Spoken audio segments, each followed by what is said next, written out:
What's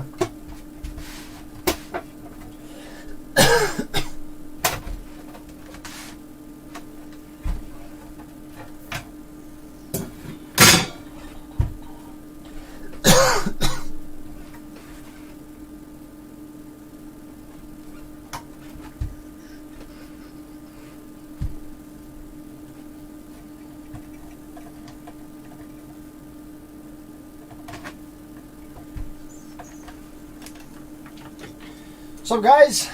Good evening, how's it going?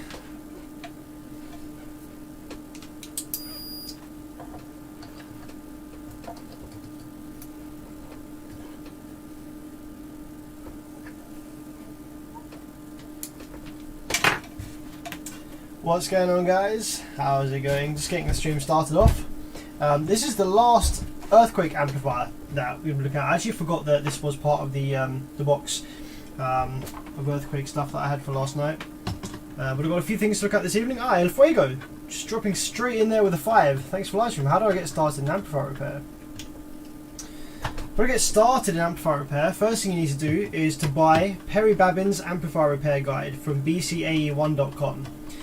It's the best thing you'll ever do if you want to learn amplifier repair, or specifically car audio amplifier repair, but it will give you tips for both mains, power and car amplifier repair. So the amplifier repair guide on bcae1.com is like the holy grail. It's like the freaking bible of car audio amplifier repair.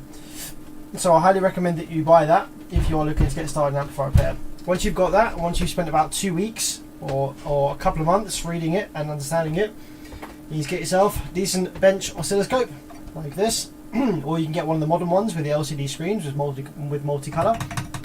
You need to get yourself a proper bench power supply with adjustable current like this, adjustable current limiting. That's something really important that you need as well. You're going to get yourself a decent soldering iron, at least 60 to 80 watts. I would try and go 80 watts or above. Temperature controlled soldering iron, and you need a hot air reflow gun. You also need some good flux from Chip Quick, good solder flux, and you need some 6040 solder. You need a decent, you need a multimeter with instantaneous continuity mode beep. Some of the multimeters I've seen have a delay.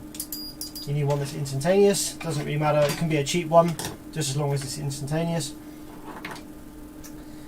And yeah, then you need, apart from that, some decent tweezers. What else do I use? Signal generator, perhaps. Apart from that, you're ready to go. Foot pedal for the remote. Get yourself a foot pedal so you can turn the amplifier remote on with your foot. That's really important. That's really useful. Can I ship you my amp from Canada, please? I'm afraid not, my friend. I only take on work from the UK. I don't take on work from overseas, I'm afraid, buddy. Sorry about that. Okay, so just checking out this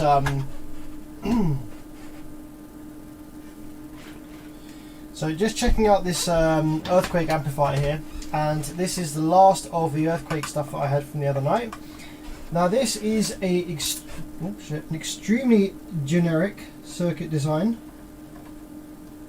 This is a Chinese half bridge, really basic, generic, basic bitch stuff. And I just noticed this MOSFET here was actually slightly on the piss. It was slightly, let's zoom in a bit here and show you. This MOSFET here was like slightly bent over. I've just gone to unscrew it and there's a little bit of rail voltage left. So these amplifiers, they don't have pull down resistors for the rail voltage, which means that when you turn the amplifier off, even if you leave it for a few months, it still has high voltage rails inside. So quite dangerous for when you're working on it.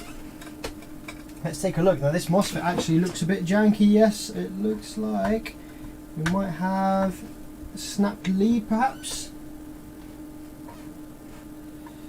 Something weird going on with this one.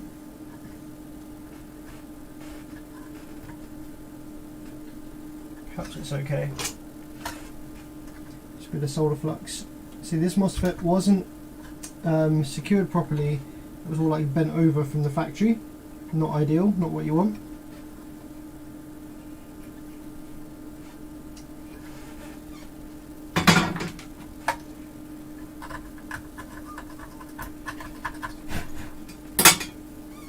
Okay, so with this amplifier I don't see any dead MOSFETs on the upper section, so what we're going to go ahead and do is power it up and just see what it does. Like I say, this is the most generic Chinese circuit design you'll ever come across, from the likes of Audio Bank, Base Face, stuff like that. Digital Design's DM2500 also uses this same circuit design. Literally any amplifier coming out of China uses this circuit design. Really cheap crap, if I'm honest. Right, power supply. Let's allow 4.5 amps in. Turn the voltage down a little bit to get the rails nice and low. 10.5 volts, and let's start building some rails.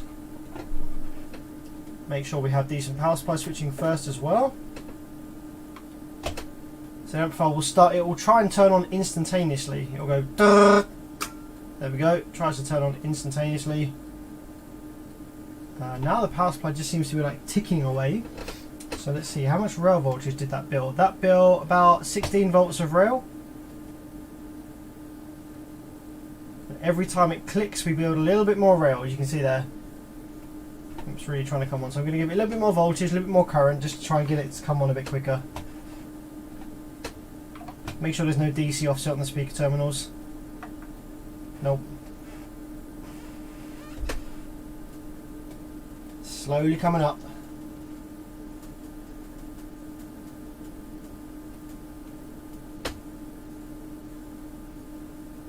Get in there slowly but surely. 30 volts of rail now. So these amplifiers don't have a soft start, so the amplifier will try and send the power supply FETs to full duty cycle the second it turns on.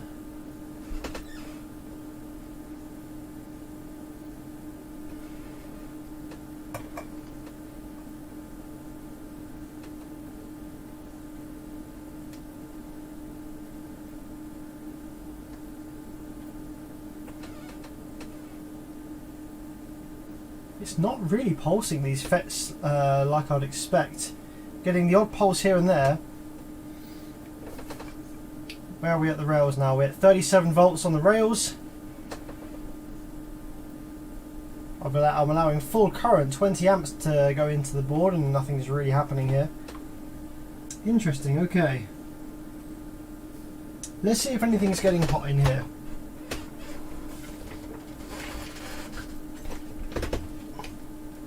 Do you just charge the caps before you start working on the high voltage side? Yeah, absolutely. So with these amplifiers, where they don't have any pull down resistors for the rail voltage, yeah, you will need to discharge the caps before you start working on it, absolutely.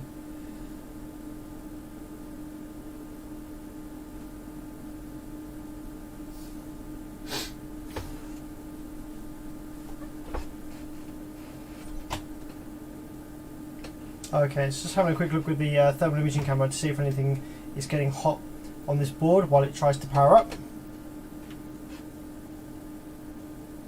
Doesn't seem to be anything getting hot.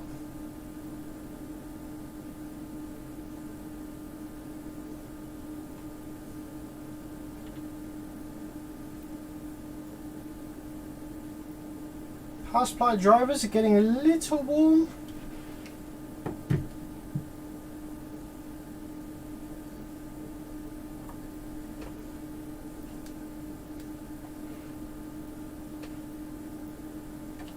Okay, let's increase the voltage and the current. It's full 20 amps going in here now. Are we still increasing the rail voltage little by little? 41, 42, 42.4, 42.5. Not really increasing the rail voltage anymore. So it does just seem to be kind of in protect, and it's like attempting to power up every now and then, little clicks, not really able to power up. So what I want to do now is take a look at what the TL494 is doing. So these are very basic circuits. We can go over here to the TL494, see what's going on, see why it's in protect, and we can force it out of protect to see what happens, because there's no dead MOSFETs or anything like that. It should just work. So here we have the TL494. We have pins 9 and 10, which should have the PWM output on them, which we don't really have anything. The amplifier is sort of trying to power up. but failing to do so.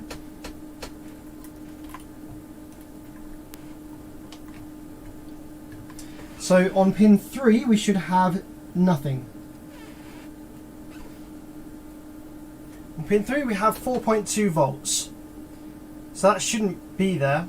For the amplifier to want to power up, that should be ground.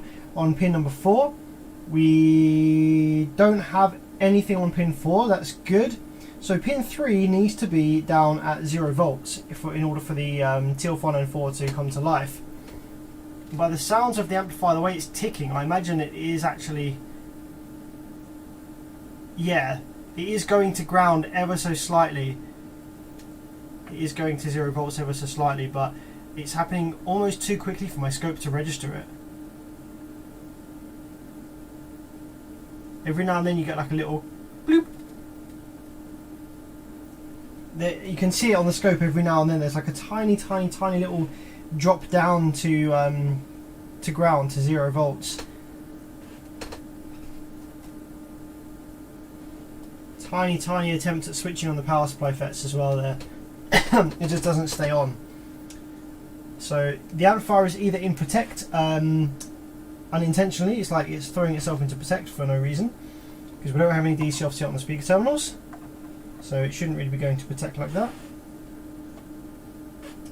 So what I'm going to go ahead and do is I'm going to go ahead and manually ground pin 3, I think.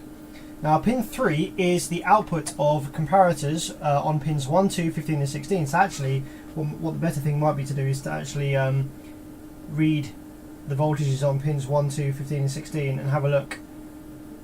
So pin 1 we have 4.9 volts, pin 2 we have 6.2 volts. Okay, on the other side, pin 15 we have 2.0 volts, pin 16 we have, aha, there's our problem I think.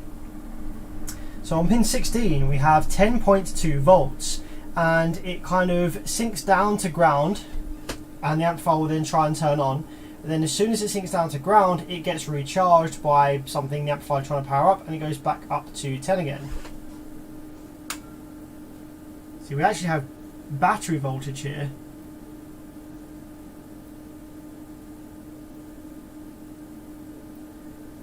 So what I think I'm going to do is I'm going to try to, I don't know if I want to ground this on pin 16 because that's connected to battery voltage. I don't want to cause excessive current draw, for example, but I'm interested to where that goes to. Let's have a look. That goes to this diode here by the looks of it, D29. Then on the other side of that diode we have just 2.4 volts, so it should be going somewhere else as well. It could be a failed transistor or something in this area that's causing this behavior.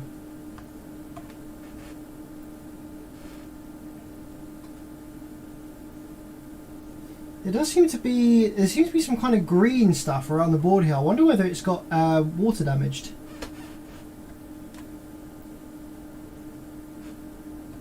There's some kind of green marking around the TF104, but I assumed that was just kind of like pen. It's equal on all the legs, but then over here there seems to be a little bit of greenness as well on some of these vias. So I'm wondering actually whether there's vias that are bad because of water ingress. A little bit of green marking on the speaker terminal here as well, and on these resistors, these bar resistors. I'm tempted to perhaps take the board out of the heatsink and have a look on the underside for signs of water ingress.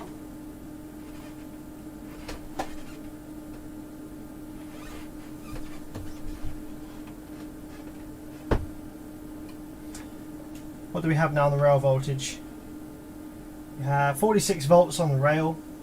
That won't disappear by itself. We'll have to manually discharge that because there's no pull down resistors on these amplifiers. So I'm going to take some isopropyl alcohol first and just clean off some of the stuff over here in the PWM generation circuit for the power supply section.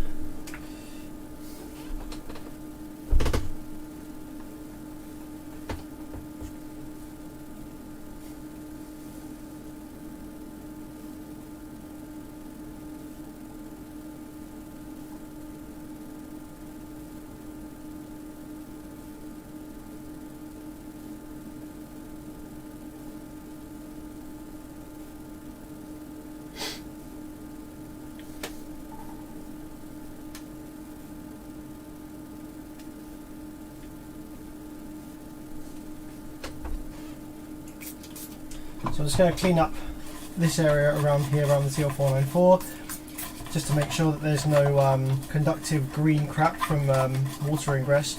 I actually was working on a Alpine amplifier, a 4-channel, that had really bad water ingress last week. I was making good progress with it, but every time I got one part of the circuit working, every time I repaired, the vias were absolutely corroded to hell. Every time I got one part of the circuit working, I was like, yes, that's it, it's working. I would then find that there was a fault somewhere else on the board, preventing audio or preventing, you know, putting it into protection or something. And at the end of the day, it was taking too long. It was going to be too much of an expensive repair just for what it was. So I did have to give up on it. But I got a lot of the circuit working. But it was too temperamental, and the kind of water damage that it had, even if I had repaired it back to working, I don't know how reliable it would have been, because all that corrosion that was there, it can just kind of kick in, and at any time you can have more faults down the line in the future from that kind of damage. So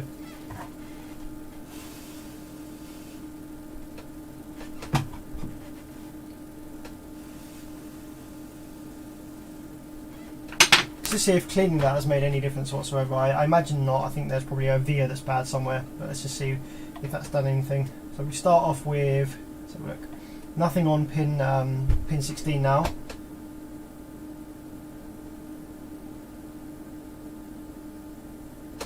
Ah, that's interesting. That is interesting. So now the amplifier is not trying to turn on anymore. We have no attempt at turning on. We just have 8 volts on pin 16.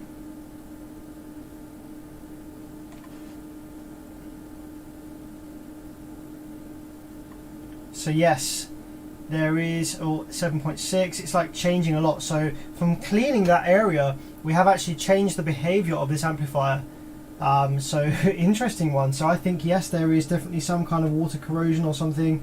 I think we might have to try and take a look underneath the PCB, underneath the board here, to see whether there's anything under there that's like corroded or like any water ingress that's causing voltages to kind of leak around all over the place.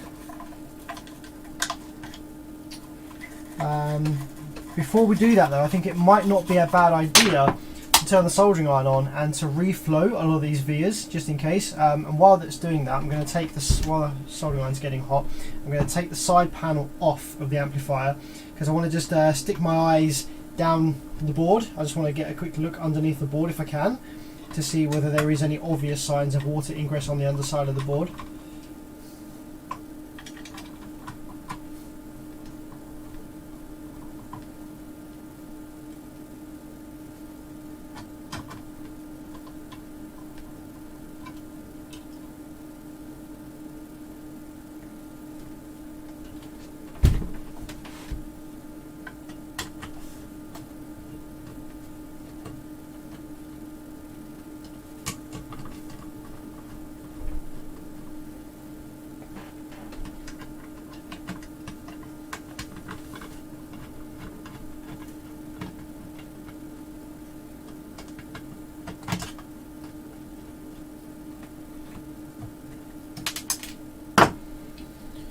A lot of people say that they find these streams relaxing. I'm not sure how you can find this relaxing. People are like, yeah, just put it on and chill out. Oh my goodness. Okay, yes, I think the water ingress is definitely a possibility here. Okay, let's see if we can have a look in here. Oh my goodness, yeah, that looks pretty... Well, no, it looks pretty janky from this angle in here, I'm not going to lie. Although potentially not water ingress. I don't know what that is. Yeah. Okay. I think it's time. I think it's a good idea to take the board out. Actually, looking at this in here.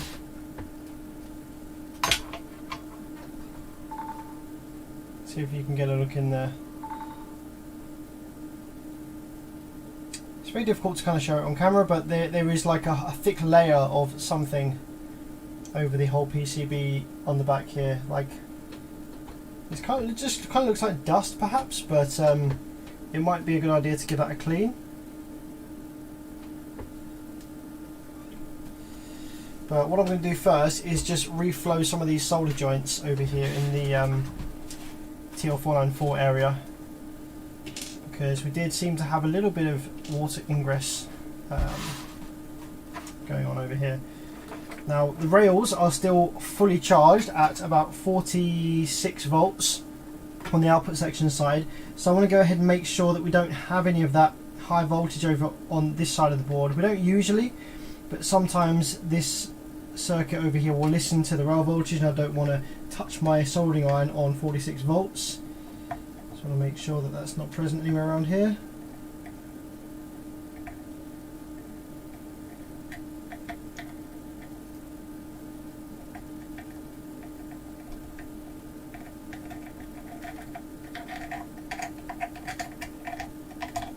I think we're good. I think this is just power supply drive. Might be a good idea just to make the rails be empty anyway. So let's have a look. We've got negative rail on this one here. Positive rail. Where's the positive rail? Positive rail's over here, nice and handy. That looks a little bit corroded there as well, to be honest. Looks like this has had some moisture in there. How about over on the output section side? Doesn't look like there's much corrosion over on the output section side. No water ingress over here. Doesn't really look like there's been any over this side. So I'm just going to take a 16 ohm resistor, a great big thing. It's 4 ohm load test resistors in series. I'm going to put one on the negative rail, one on the positive rail. Might get a little spark. Okay, no spark this time. Just a little click, and that is now the rail capacitors decharged. We can confirm that by checking with our probe. There we go, nothing there anymore, nothing there anymore. So let's take the soldering iron and let's reflow some of these vias over here. We've been doing a lot of via reflowing recently with that Alpine.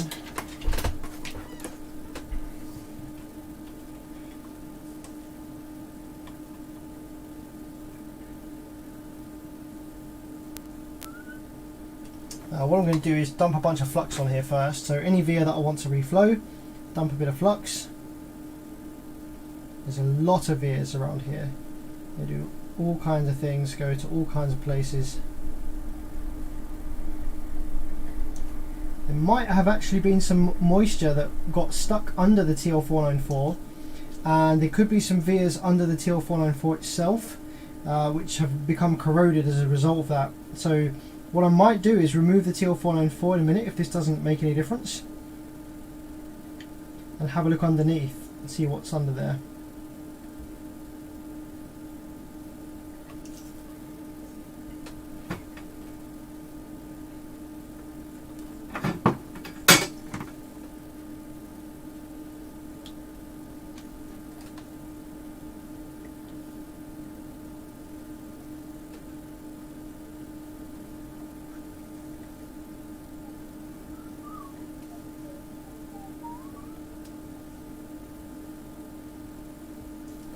Okay.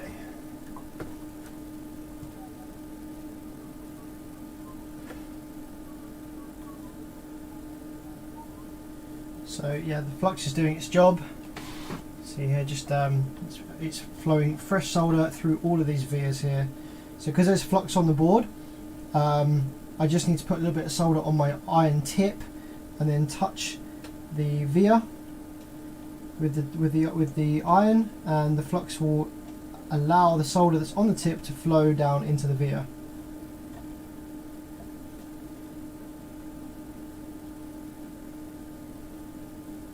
There we go. That one there, that one there.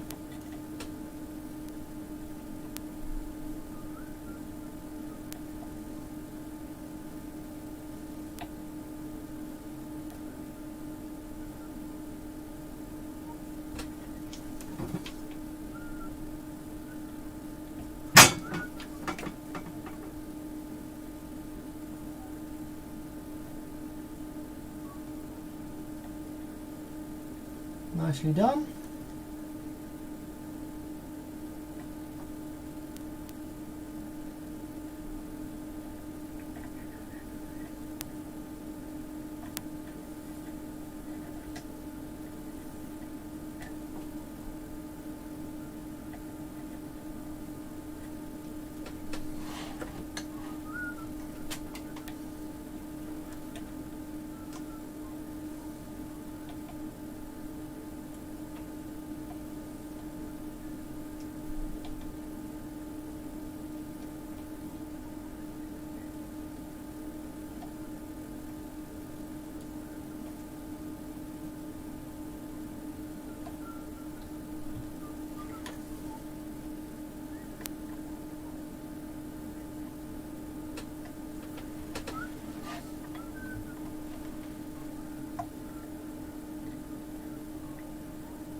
Okay, I think we've caught most of the ones I wanted to reflow. A couple more over here. One there.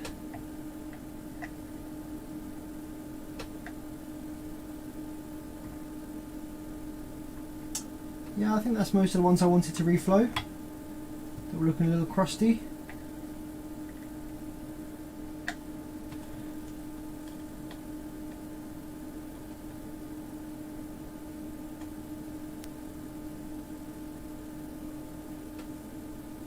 Okay, give that another little clean with the isopropyl and see if that's made any difference.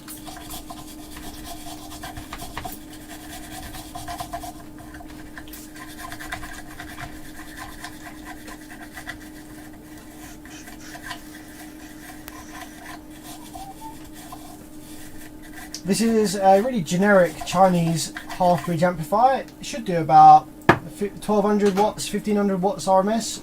It's Earthquake branded. Okay, let's see whether that's made any difference then, shall we? So we've got 12 volts going in, and we have 4.1 amps, and let's probe the power supply MOSFET drain first, just to see what that's up to.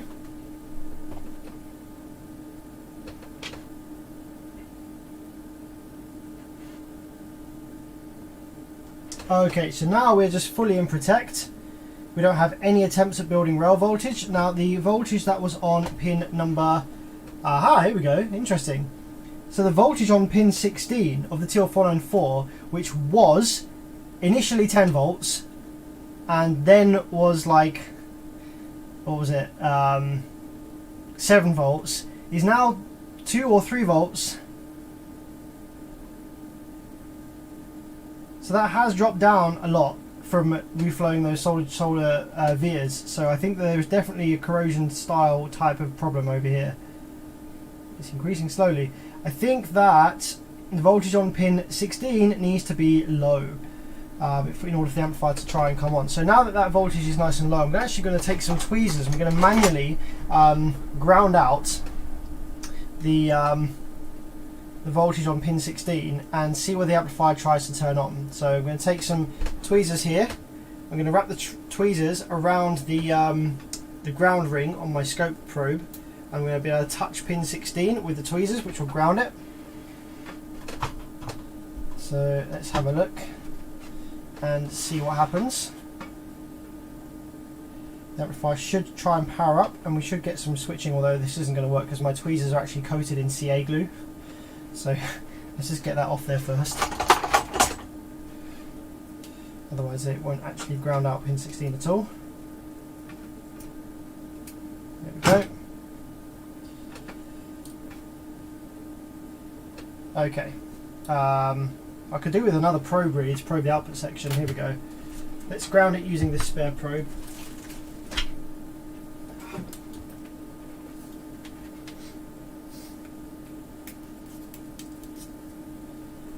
Okay, spare probe to ground, and let's probe the power supply MOSFET drain over here. See whether we get any switching.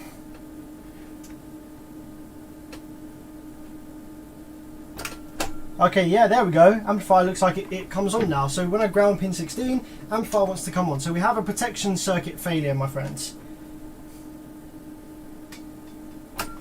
Look at that. So let's probe the output low side drain, and let's see if the output section comes to life with the TL494 protection disabled by grounding pin 16. Oh, it does. But oh my goodness, there's something smoky going on here. I don't know if you just saw that. Some smoke emitting from the board over here in this circuit. Let's see if I can get that to do that again, when we can see what component it was, or what area of the board it was that was actually smoking just there. Let's give you the better camera view here.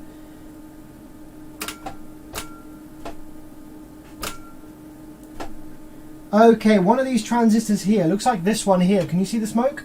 I'm going to do it again.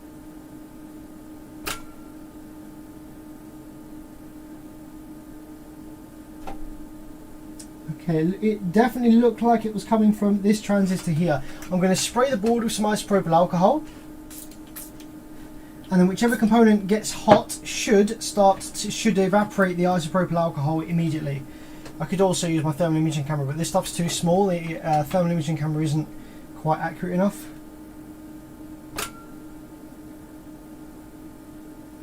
Okay. Well, it's not. Nothing seems to be getting hot anymore. So perhaps it was just some conductive corrosion that burnt itself away just there. That transistor is no longer getting hot. Okay, so now that something has kind of smoked itself away, I wonder whether this amplifier will turn on now without needing to ground out pin 16. So if I probe pin 16, it starts off at 3, and it is coming down. It is coming down. It's 2.3, 2.4. No, so it doesn't. It's still kind of, yeah, so something is kind of shorted or leaking somewhere. So what we're going to do is going to take our multimeter now. We're going to trace back pin 16, see where that goes, and see what part of the circuit is responsible for this. But yes, the amplifier does work perfectly fine with pin 16 grounded. Let's do that again. Let's make sure it does still work.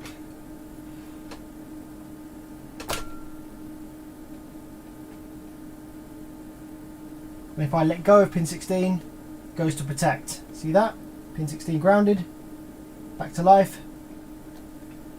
There we go. So cool. Yeah, you're all saying Q23. It did look like Q23, didn't it, on the video? So let's take our multimeter and let's see whether Q23 is showing any weird values. I'm just going to ground out the rail caps again.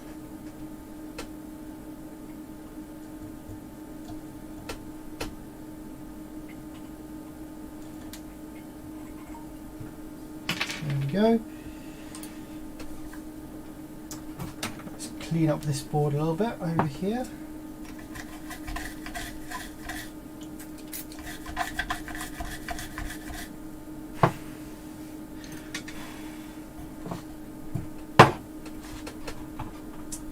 Okay, so let's have a look then at Q23. I just want to see whether it's connected to pin 16 at all. Yeah, it is. Look, there we go. Full connection to Q23. So that's probably going to be our issue. Although we don't see. Oh yeah, there we go. We have a short circuit on these two pins here. So I think that this transistor is likely busted. So let's get that out of there.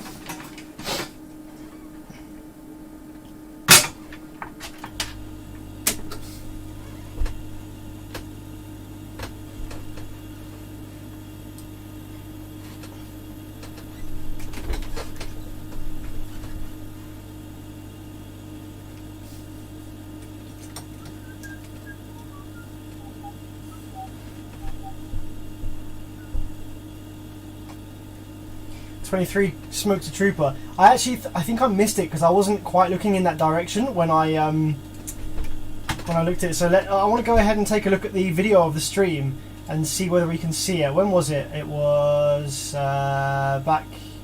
It was after I had grounded it, wasn't it? So let's have a look.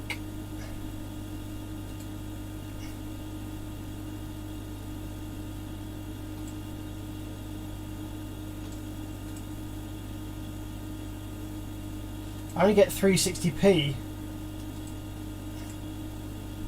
Right, that was when I was doing the soldering. I was doing the reflow.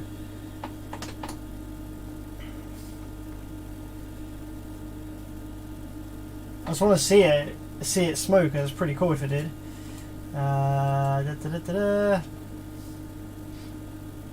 Here we go. So ground that. Keep an eye on Q23.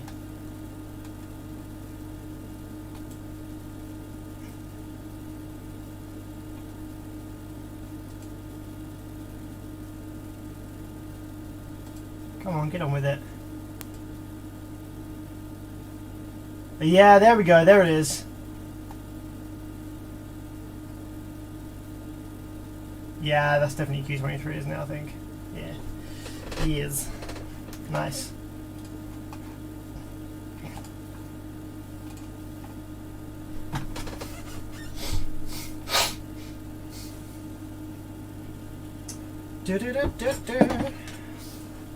Strictly Amps saying that it's a 5401. Well, we'll take a look in a minute. Have a look on our microscope, put it under the microscope, and we'll see what the marking is on there.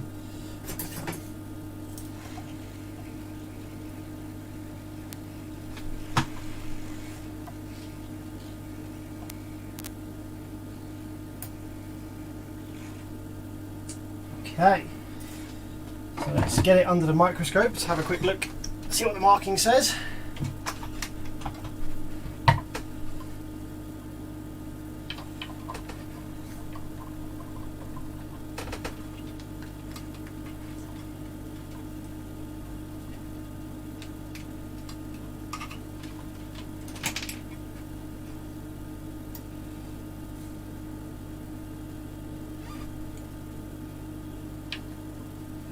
You are a 2L, I think.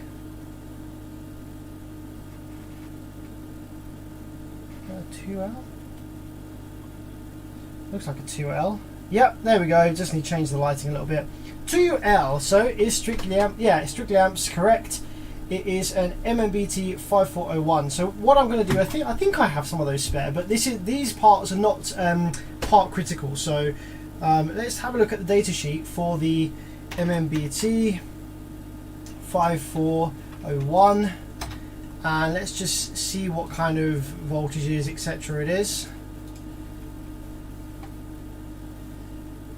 So this is a PNP transistor. We have 150 volts. Okay, cool. So let's have a look. What parts do I have? I could probably use I think it's a 1D in place. I can't remember what part the 1D is. I think it is, so it tells me here. Oh, it's a 2D. 2D is the PNP. I think these are the high voltage ones, or if not, then I'll use a 2T and 2X, whatever one of those is PNP. I think the 2T is the PNP. KST92. That'll work. That'll be fine. 350 milliwatts, that's the same as the 2L that we were looking at. So I'm going to drop in a 2D. That should be absolutely fine in place. So I have those in stock.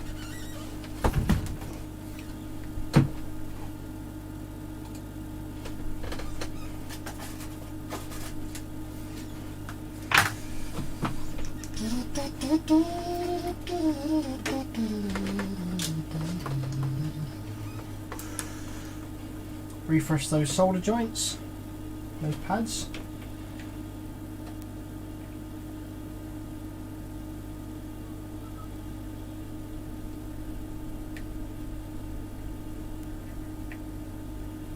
There we go, nice fresh solder balls on there.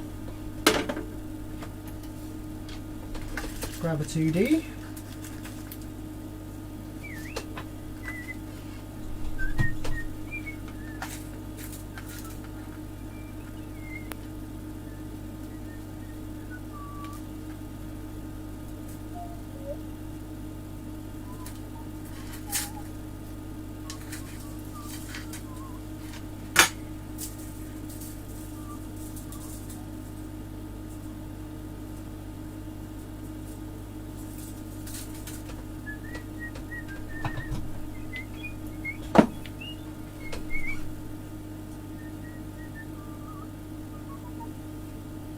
So after we've done this, I'm just going to go through with the multimeter and make sure that none of the other surrounding transistors or diodes are also damaged, because they might be.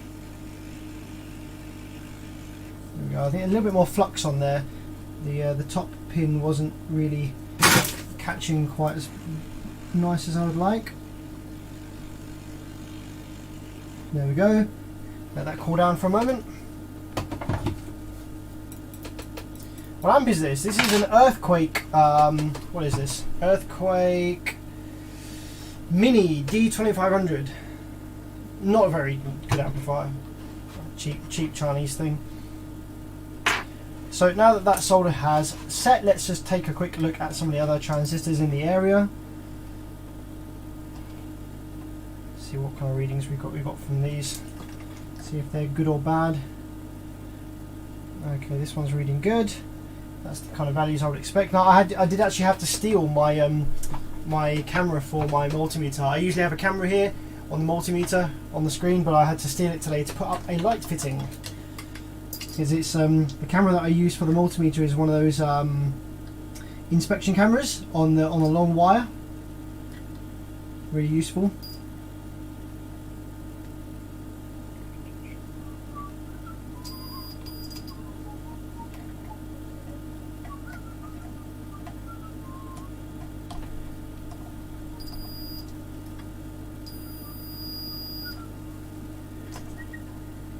That's intentional, don't worry. These are supposed to have 33 ohms roughly on them. It's fine.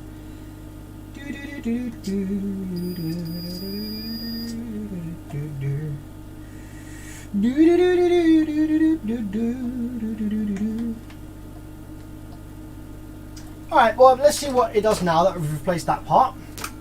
See what happens. So if we probe pin 16, we'll see what it's potentially supposed to do. I think it's supposed to start off high and then go low to turn the amplifier on. So let's give it a go, see what it does.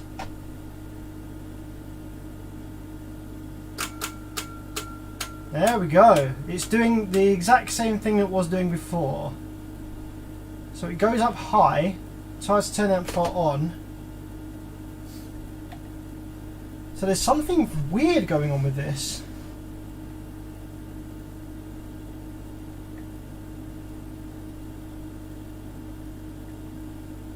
So we have 12 volts over here.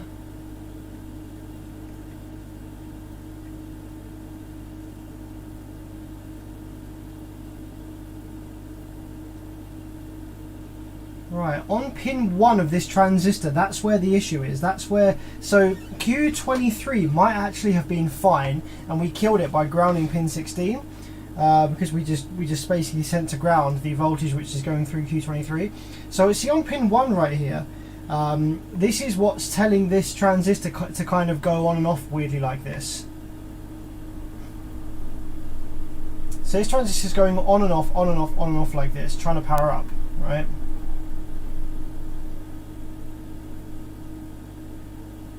So pin 16 is acting like a turn on delay. Okay, so when you turn the amplifier on, it goes, it falls down to ground, and like this, you see here.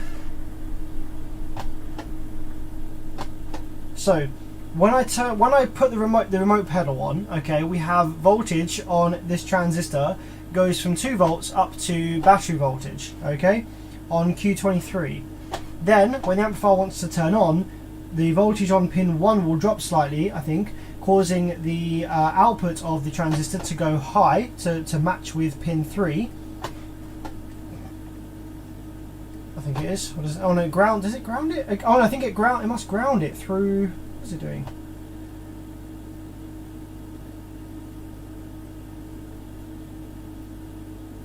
It needs to go low. So something is causing this to become battery voltage.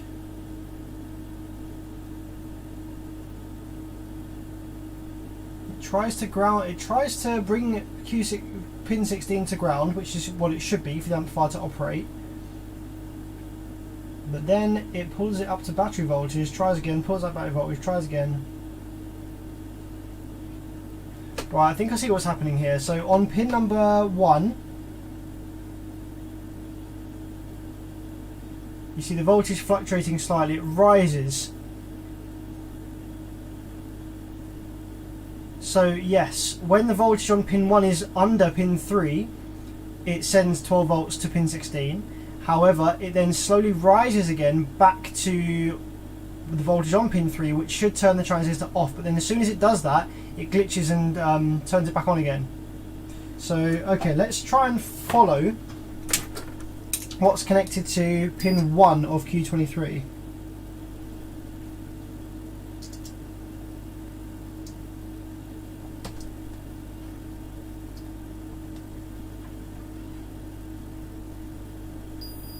Okay, we have this resistor here.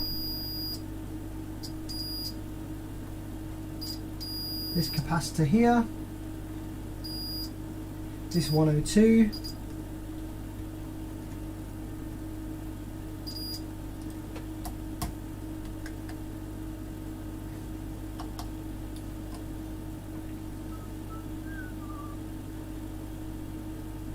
Nine, 10, 11, 12. Okay, so the 12 volts to Q23 is coming through this 333 resistor. Okay, so that's where it gets its 12 volts from, and then that's supposed to rise it up. That's supposed to bring it up to the value of here. So yes, on pin 3 of Q23 we have 12 volts VCC, which is what's connected to the TL494 VCC, so that's fine. Then pin 1 we have VCC, but through a 33,000 ohm resistor, which is this one here, which pulls pin 1 up to 12 volt VCC. But something is supposed to drag, I think something drags pin 1 down when the amplifier wants to protect or something like that. So what else we have connected to pin 1? We also have this 102 resistor over here. So that is gonna pull that down probably. So what's on this one here? Let's see what's going on this side of the board. Nothing else directly connected, that's fine. So on the other side of this 102, what do we have on the other side of this 102? We have a via. Now where does the via go?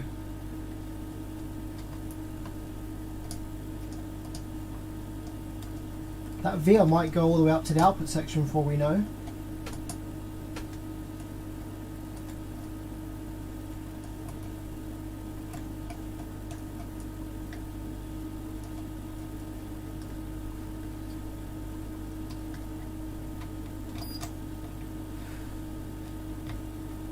Now where do you go, my friend? R94. Where does the via next to R94 go? Doesn't seem to go anywhere around here. Let's take a look on the output. See, I don't want to start probing around the output section before let's ground out the rails again. So we have high voltage on the rails. There we go.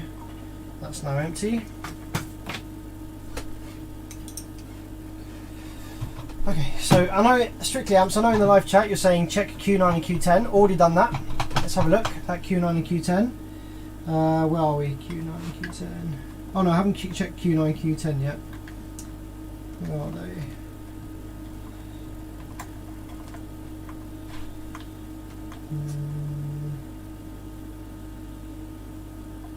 $50.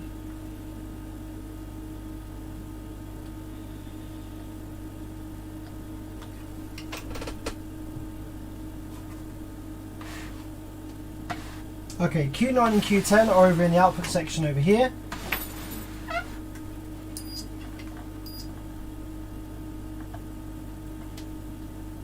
I assume these are something to do with the protection circuit then.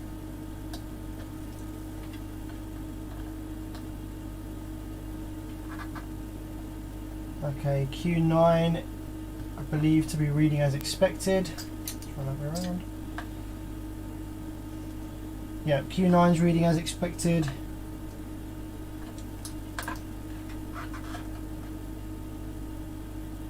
Q10 reading as expected. Okay, any resistors around here that might be bad or out of tolerance?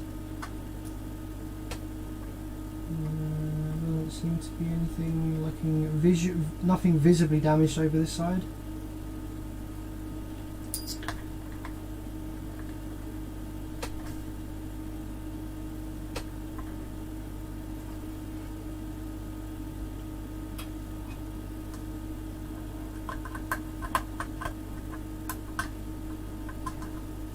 Okay.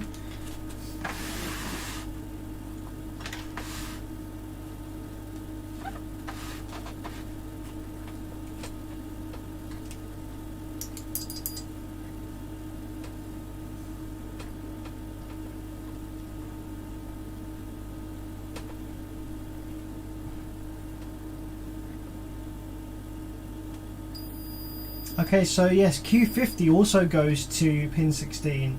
Now Q50 did appear to be reading okay,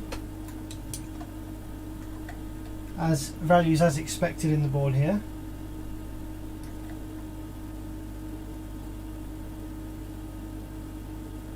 Yep, that's reading as expected. So what I'm going to do is power the board up again. I'm going to have a little probe around some of these areas and see which component it is that connects to pin 16, which is causing that kind of drop over there.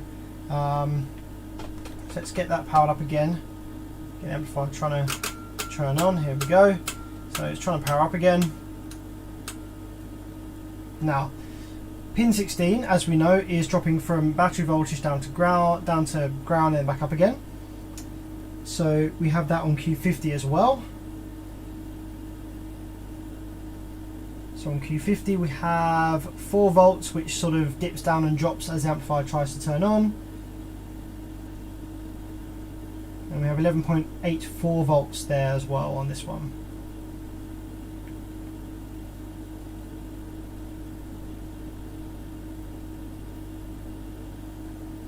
Now on this 102 resistor over here, so that's as expected.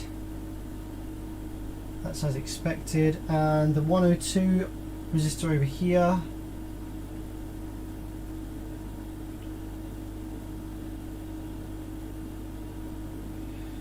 Yes, that one here, that tries to pull that down.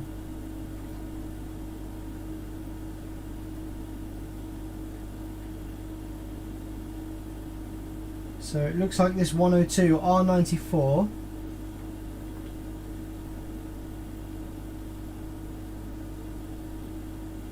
that's supposed to reach up to battery voltage, but then it kind of jumps back down again and fails to do so. So what I'm actually going to do is I'm going to remove a couple of these parts over here just to see how that changes the operation of the amplifier, to see whether, you know, just to see if we can get on the right track. So I'm going to start by removing the 102 and see what that does. If that doesn't really do anything, or if it's still a problem, I'm going to remove Q50, see what that does. So just so we can head down the right path, I'm doing this completely without a schematic. I want to kind of do some troubleshooting on this one. I don't know if you know, schematics for these boards aren't hard to come by. They're pretty generic, but I'm just interested to see if I can do this just with troubleshooting manually without a schematic or anything like that. Let's remove Q1. Let's remove R94 and see what happens. So that's obviously where this protect signal is originating from. So there's the 1000 ohm resistor removed. Pop that on the bench, nice and safe. So what's the amplifier doing now then?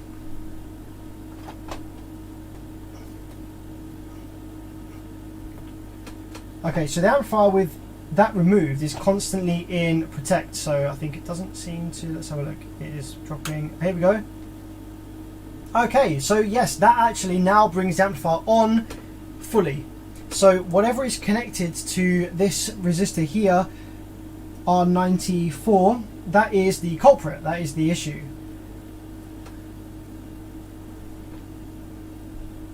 And wow, actually we have negative rail voltage.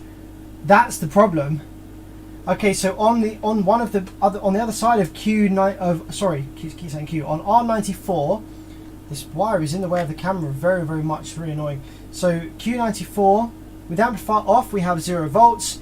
With the amplifier powered up, it actually drags that down to negative rail. So interesting. I wonder whether there might be an issue in the output section there causing that.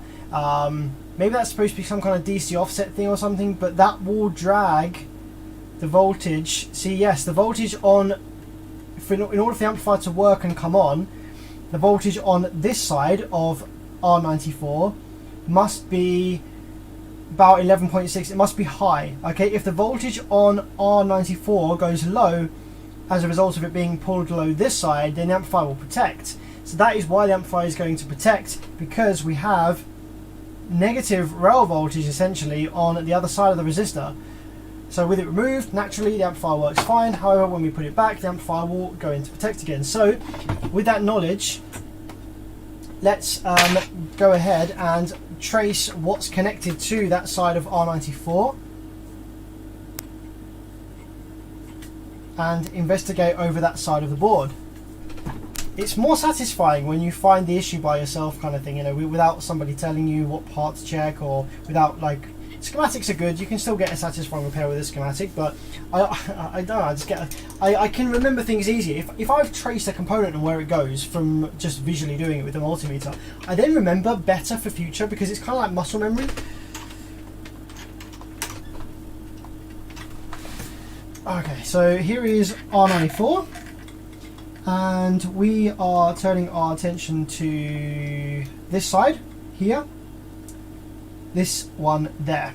So that via looks a bit janky actually, so I'm just going to go ahead and reflow that via. I'm not sure if I caught that one in my via reflowing earlier.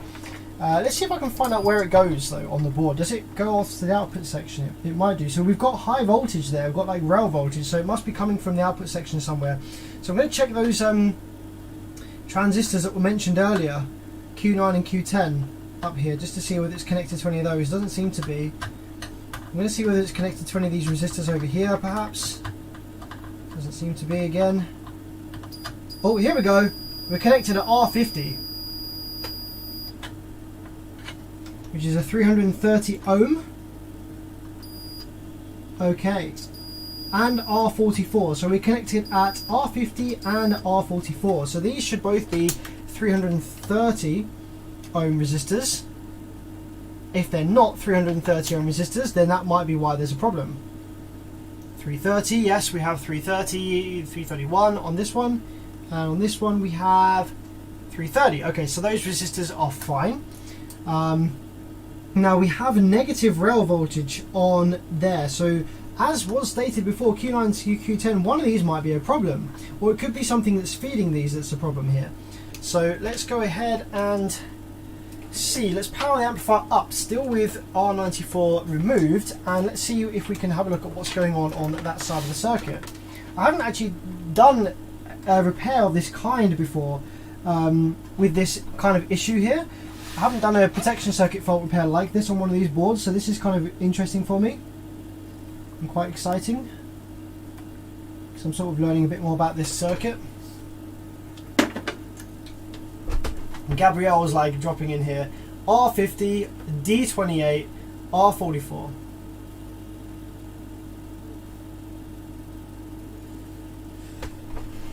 R50, D28, R44. Yeah, those are the ones I just checked, isn't it? Yeah, that's the ones I just checked just now. So those are fine. And he says D28 as well. D28, where are we? D32, D1, D2, D28. Do I see a D28 anywhere, my friend?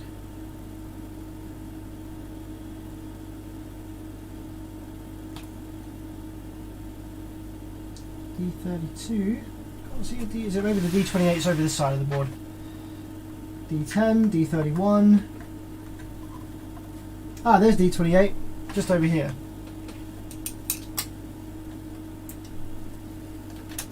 I think I checked that one when I was reading values earlier. So we have 552, 553 one way round, and let's flip probes. Other way round, we have open. So that appears to be functioning as intended. Check D1, D2, D16. I think we did that as well. Yeah, check those two and D16. Where is D16 now? D10, D31, D12, D30, D29.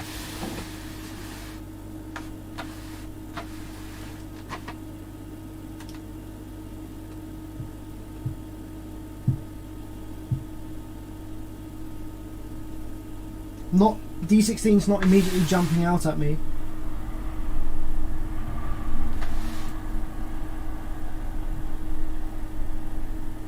Sorry if I'm being blind.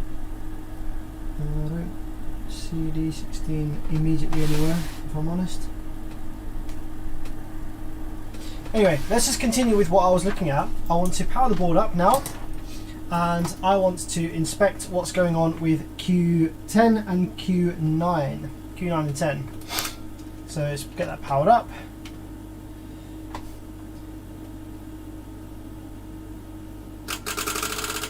Okay, amplifier comes on. So on the output of here then, these ones, we can clearly see we have negative rail, which is the issue that's causing the problem. So if we go ahead then, look at Q9 and Q10, we can see that we have negative rail on pin 2 of these. So let's have a look then at what's on the other pins. So we have negative rail 56, 56.7, 56.2, that might be the problem. 55.3 and okay, 59. So the voltages are all quite different on these. So Q9 we have 56.7 and 56.1. Then on Q10 we have 55.3 and 58.9. Now these resistors, there's meant to be a 470 ohms resistors here. I wonder whether these are out of tolerance causing this issue here. 56.9, 58. There's a quite a little bit of voltage difference there. 56.1, 55.2, 48.45, 48. Okay. Not done a lot with this circuit before. Here's D17. That's just a rectifier. Okay, I'm going to turn the amplifier off and I'm going to empty the rail caps again and see whether those 470 ohm resistors are within tolerance.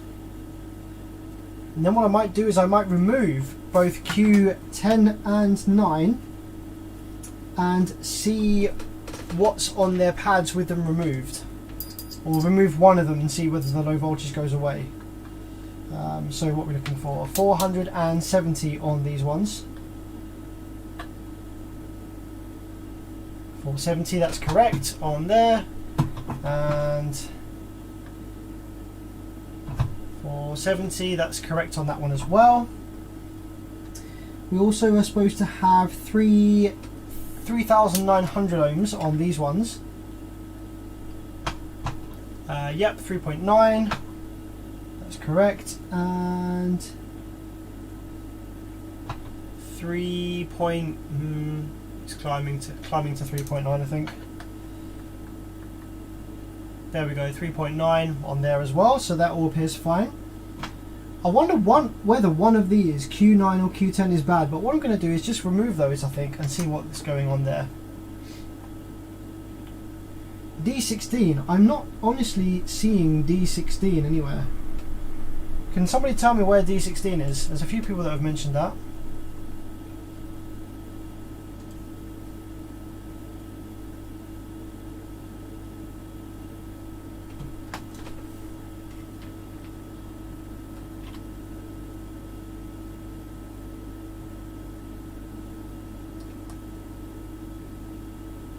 Oh, I see D16's well over here. D16's way over here.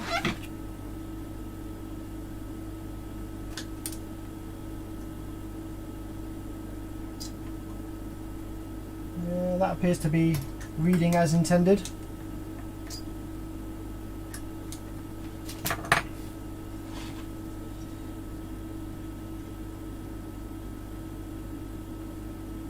I might actually refresh some of these vias. Some of these vias look a little bit funny over here as well. I'm just going to reflow some of these solder joints and vias over here. It looks a little bit darker than some of the other parts of the board as well.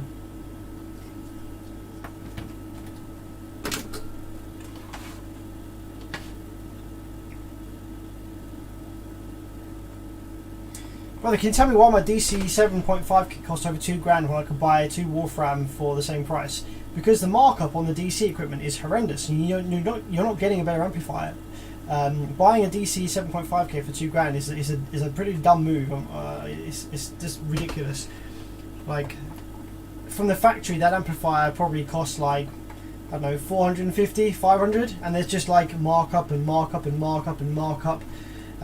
It's ridiculous. You're much better off buying powerhouse amplifiers. You know, you can get a powerhouse 15k for like 850, and it's an amazing circuit. So spending £2 for 7.5 watts is absolutely ridiculous, stupid move in today's day and age.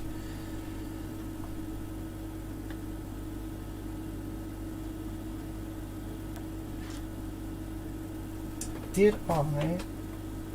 Yep.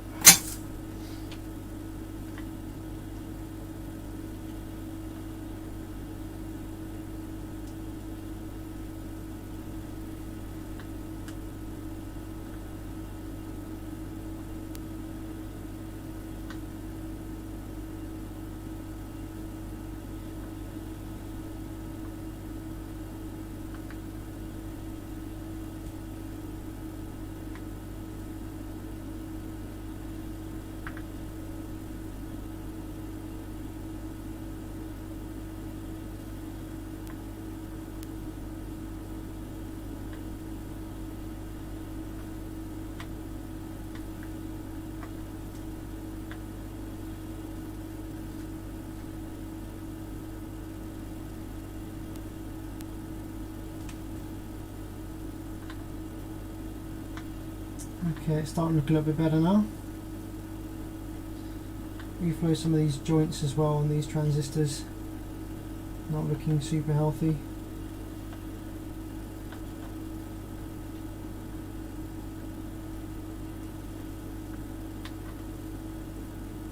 Okay, I don't think that's going to have made any difference to how this amplifier is operating, but it was looking real jank, so I just wanted to freshen it up a little bit, just in case.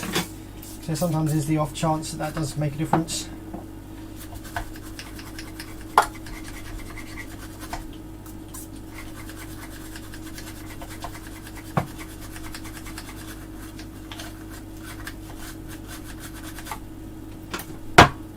Okay, power this up and see what voltages we have on here now.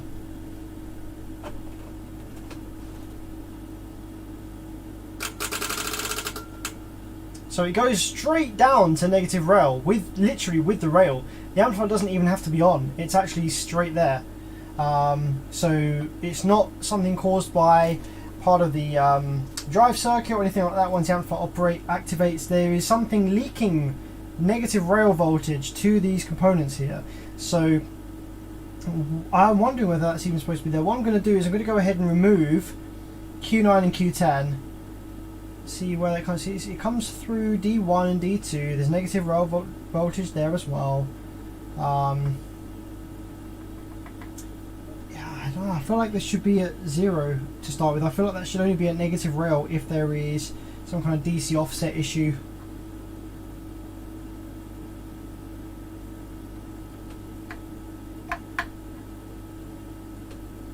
But I haven't really done a lot of probing around with this part of the circuit, if I'm honest, so...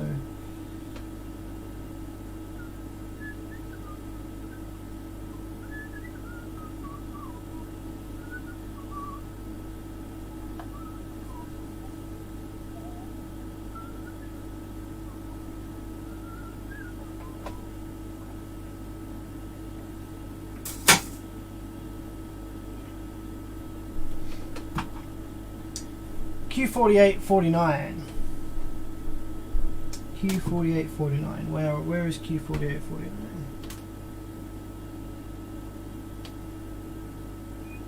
Q4849 is on the power supply side again. They seem fine. I've checked those already. I think the issue is not down by the power supply section. It's over in the output section because we have negative rail voltage there where I don't think we should have.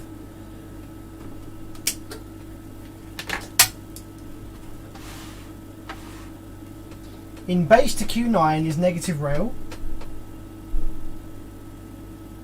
Q1.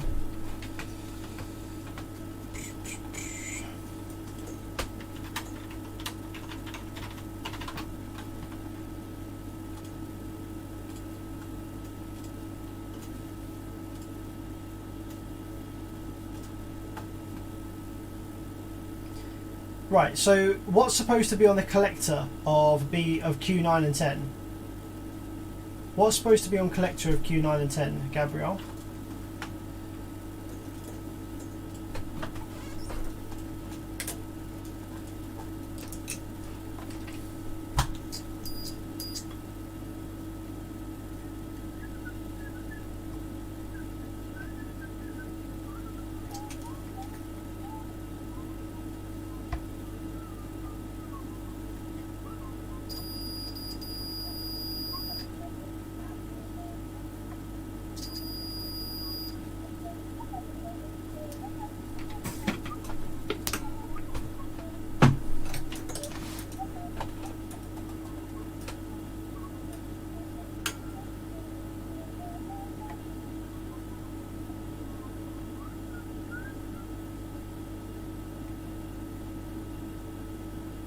Nah, Q49 and 48 are fine, my friends. Not the issue. The issue's up here. The issue is up here.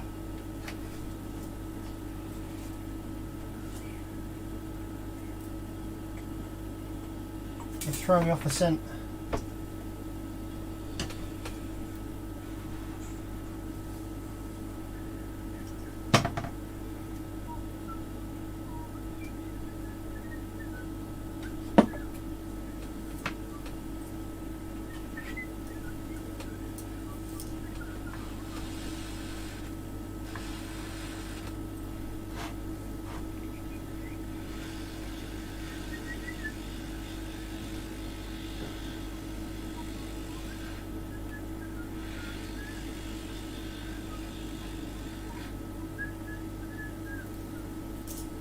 Okay, so with those removed, let's see what we have.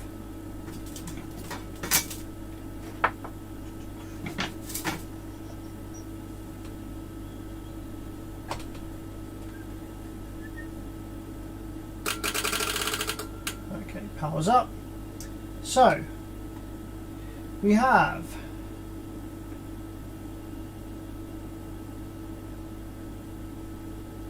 the negative rail voltage is steady. Let's get probe number 2. Let's lock probe number 2 onto negative rail, just so I've got a reference on my scope screen here. Okay. So on channel 2 we have negative rail. So let's have a look and see what we have on the pads of these transistors then. On Q9 pin 3 we have exactly negative rail. On number 1 we have like 32 volts. On Q10 we have 32 volts again and negative rail. So we have 32.6 volts on both pin 3 and pin 1.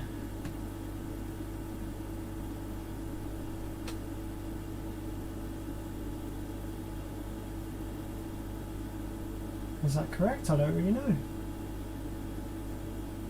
Should it be?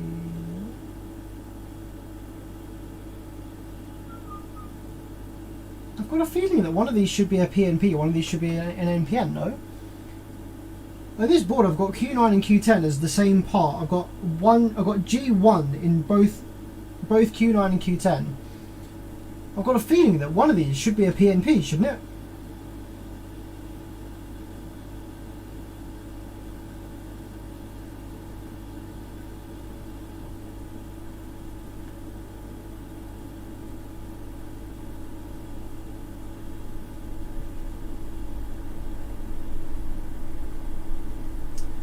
I'm going to go ahead and look at another one of these circuits that I've got with a similar circuit design, just to see whether that's supposed to be a PNP and an NPN, or whether they're supposed to both be NPNs. What have we got? Is this the same kind of? Does this have the same protection circuit? It's the same overall board layout, but I think the protection's slightly different. I don't see that exact same circuit part over there. Not the same. Let's check a base phase DB 1.3, that might be the same.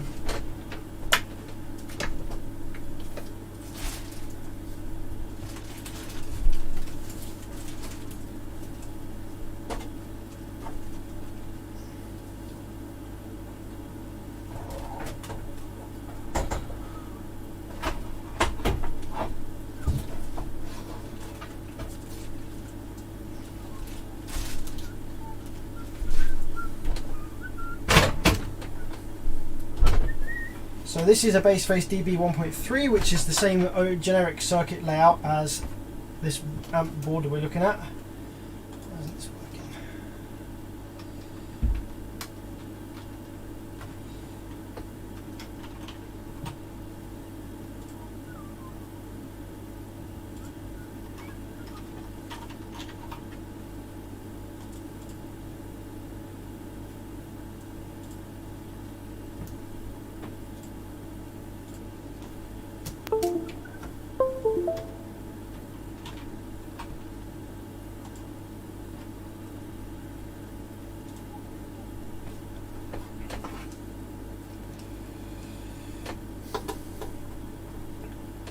Someone says, when testing, do you use the same supply for 12 volt and remote? Yes, I have the remote wire connected to the 12 volt supply from my bench power supply, but through a foot pedal remote. So I have a foot pedal that breaks and makes the connection, so I can turn the amplifier on and off with my foot pedal. Makes life a lot easier. Thank you very much, Matt. Appreciate the love there.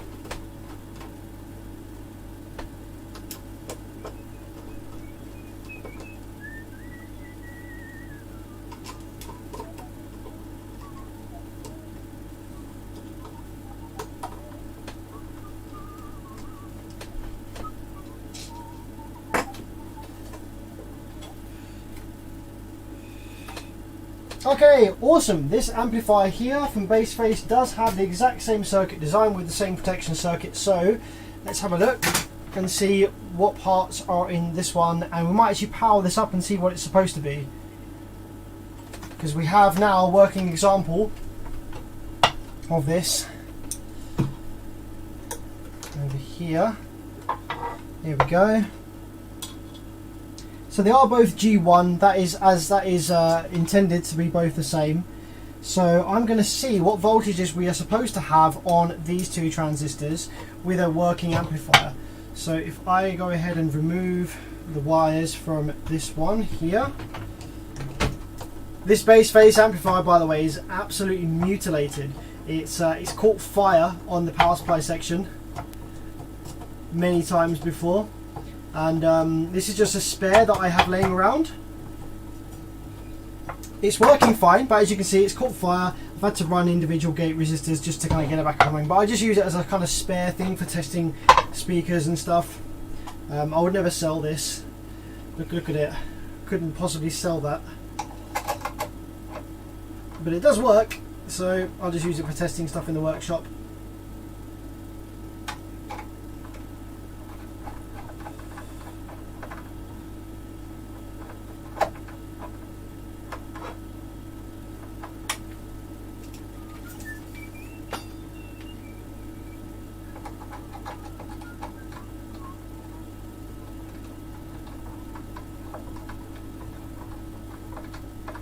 Okay, so that's this amplifier now connected up. So let's get this up and running, and let's have a look at what voltages we are supposed to have on here. Now I think this amplifier doesn't have pull down rails either. Yeah, there we go. So this amplifier, even though it's been sitting for months, still has 56 volts in the negative side, and in the positive side it still has 57 volts. So this amplifier still has 110 volts worth of potential difference on the rails, even though it hasn't been turned on in absolutely months. So over here, yes, you can see there that we don't actually have any voltage present on Q, in this case it's Q6 and Q11, but it's the same circuit. There's no voltage there whatsoever on the output of those going to the power supply section. Now on these pins, what do we have? We have a negative rail on that one. So it should be equal, so we should have negative rail on both of these terminals, and then there'll only be a voltage present if there is a difference in voltage there. Interesting. Okay, so if I power this amplifier up now, get this amplifier up and running, get it turned on, beep, there we go. And so yes, there should be, we actually have 11 volts there somehow. Oh, that's because it's coming from the power supply. I understand now. So we actually have 11.4 volts on pin 2 of these transistors over here. So yeah, there's actually 11 volts because that's coming from the power supply. And on pins 1 and 3, we have negative rail and no potential voltage difference there whatsoever. Because if there was a potential voltage difference there, then it would cause these transistors to naturally turn on. So okay, that's the issue then. That's confirmed it. So we need to see why is there on the earthquake amplifier that we're repairing. Why is there a difference in voltage in those parts, or on those pins? Sorry. Interesting stuff. I think we can put this away now. I think we can just continue on with the earthquake without needing to look at the base face again. I just wanted to check what was actually supposed to be there.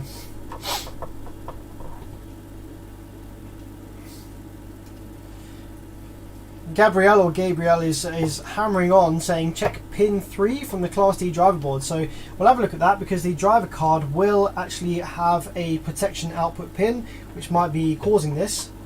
So we can check to see what pin 3 is connected to, where it goes, but do you have the Sinus Live schematic? That would help. I probably do have a schematic for this board somewhere, but if I'm honest with you, I'm quite enjoying just doing this, just troubleshooting without a schematic. Like I said earlier, it does actually help me to form a good memory of how the circuit works and its layout.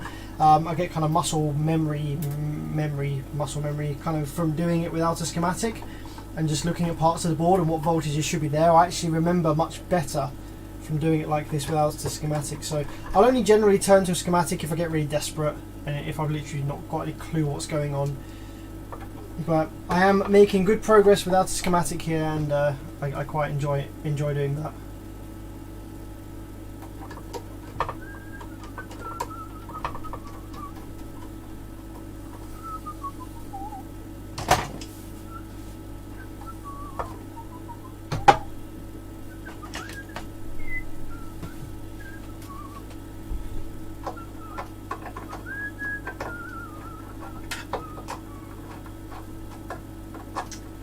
Okay.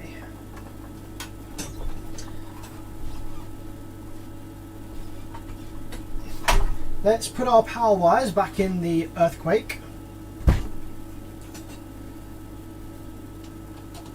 And continue inspecting and looking for the problem.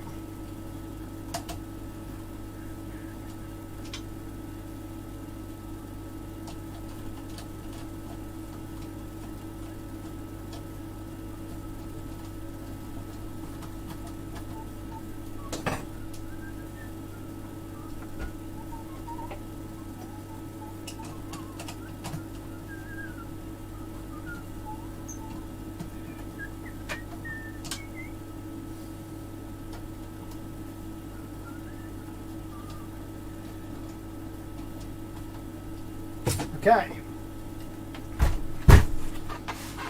So as we found out, there we shouldn't have any voltage on pin 2 of these G1 transistors. G1 transistors. We shouldn't have any voltage on pin 2 at all, but we do, and so we are going to find out why we have a voltage difference on pins 1 and 3 of these transistors, causing there to be negative rail on pin 2.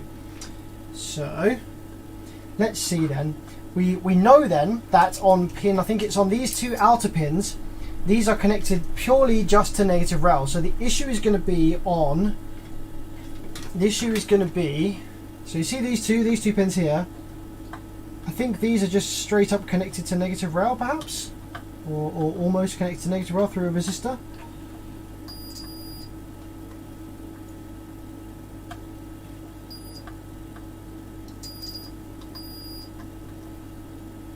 Yeah, so we have negative rail connected to pin 3 here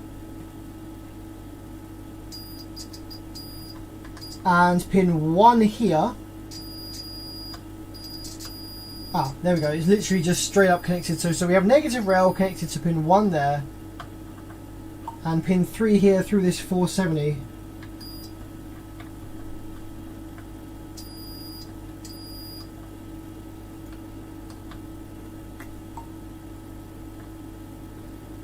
What's that supposed to be connected to?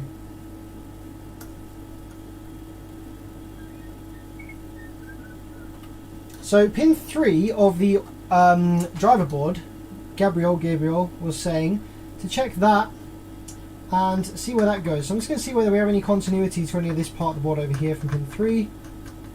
No, we don't. Does pin 3 go anywhere? 472.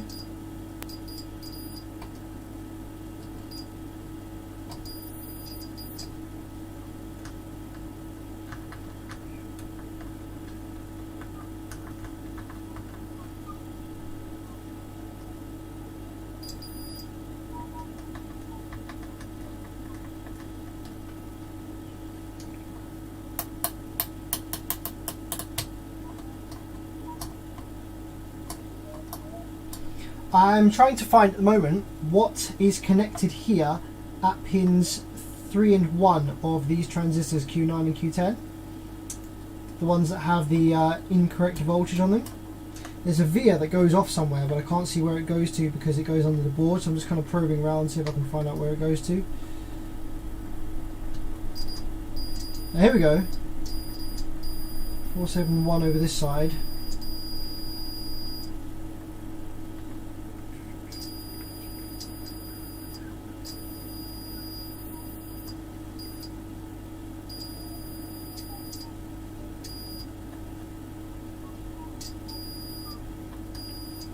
So we have a 470 ohm resistor between these two pins. Okay.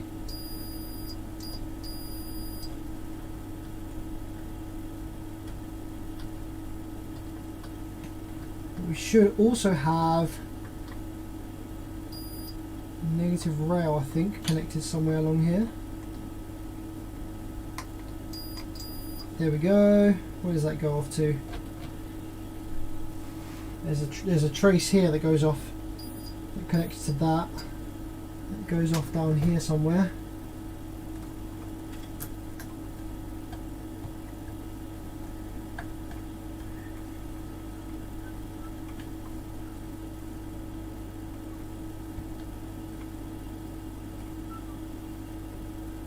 There's a couple of traces over here. See, they go all the way off down this way, and then it looks like they go underneath the capacitor here, perhaps, and then there's two vias just there. They look like they have some corrosion on them, some water damage on them, and we don't actually have continuity from this side of the trace over here to this side of the trace, which is interesting. Looks like we possibly should do that one there. These two are connected together, these two, which is weird. Now, why are those two traces connected? That doesn't seem logical, unless it's a transformer wind. Could be a transformer wind. Is that a transformer wind? Okay, that's a transformer wind, that's fine. So this one then, where does this go? This is the one that I'm looking for. Goes down there, round here, and it disappears under this capacitor.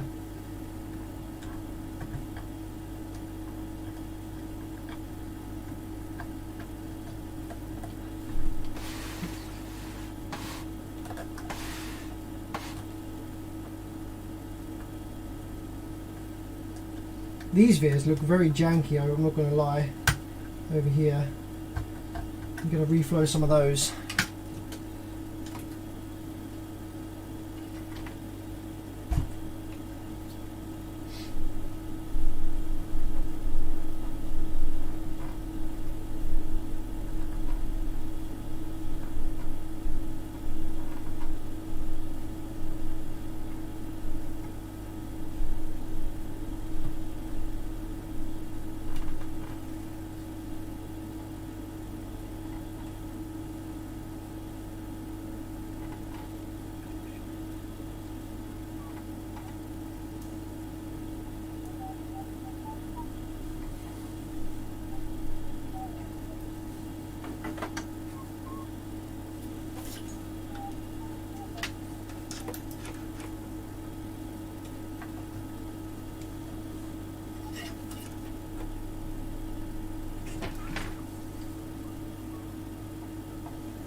They're looking a lot nicer now, aren't they? There's a couple over here as well which don't look so nice, got a bit of green corrosion on them. Let's reflow those. Yeah, this has definitely had some water or some condensation in it at some point.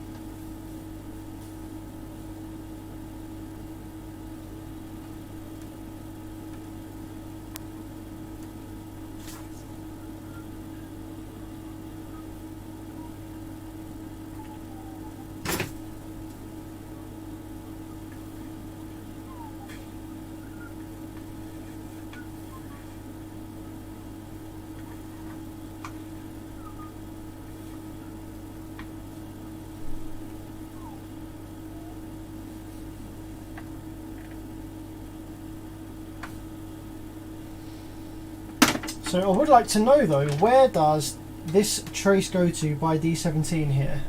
It's this one over here. It goes all the way down here. Perhaps it goes over back towards the power supply section down here. Let's have a look.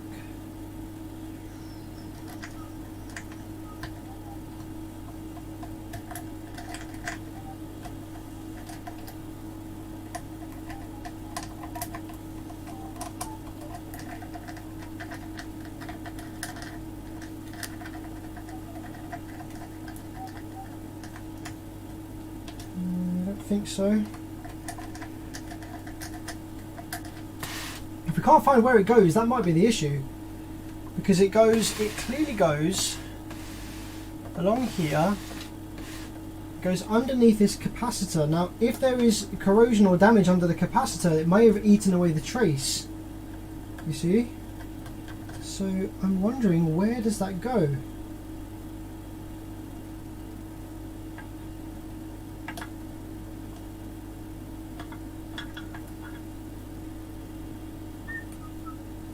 Is it supposed to connect to this, to negative rail? Maybe this capacitor here?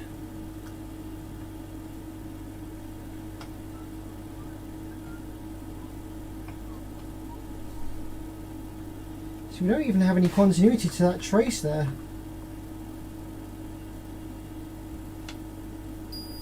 So we have continuity there. So I'm just breaking a little bit of the trace up. So we have continuity to the trace there, but then after the capacitor, we don't have any continuity after the capacitor. That's interesting. So I wonder whether the trace is broken under this little capacitor here.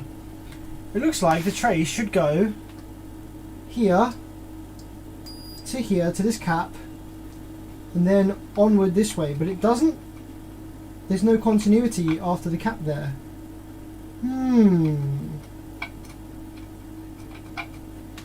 And this is also looking suspiciously rusty as well here. See that? It's all there. Look, that's looking suspiciously rusty.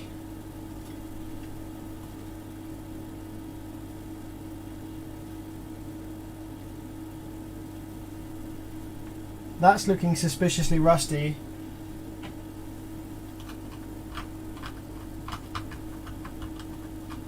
I think this trace is broken underneath the capacitor.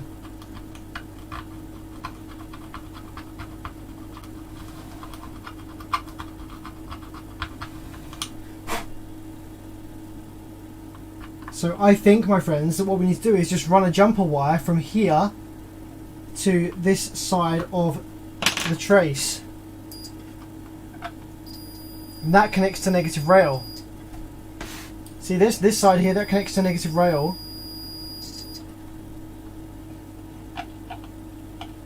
Okay, let's try that then, shall we? If that's not correct, we're going to blow up some stuff on the board. But if it is correct, then that's going to be the problem.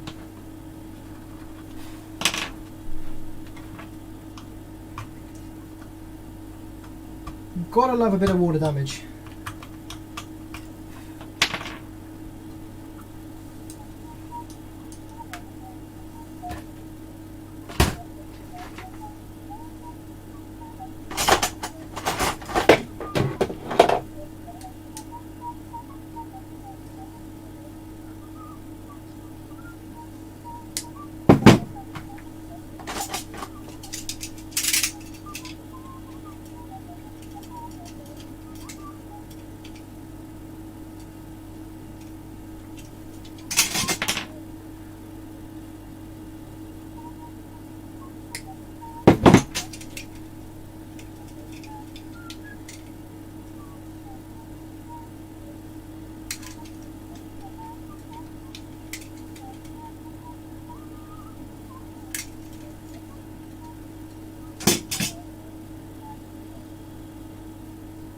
Now the fact that this goes to the shunt resistor, which is R18, suggests that this part of the protection circuit is overcurrent. So the amplifier continuously thinks that there is overcurrent situation, too much voltage drop across the shunt resistor here, which obviously there's not, but it thinks that there is because this trace is broken.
Okay, so there's a little patch lead for that trace. So I'm quite confident actually in this now. So I'm going to actually solder back in the two transistors over here that we removed.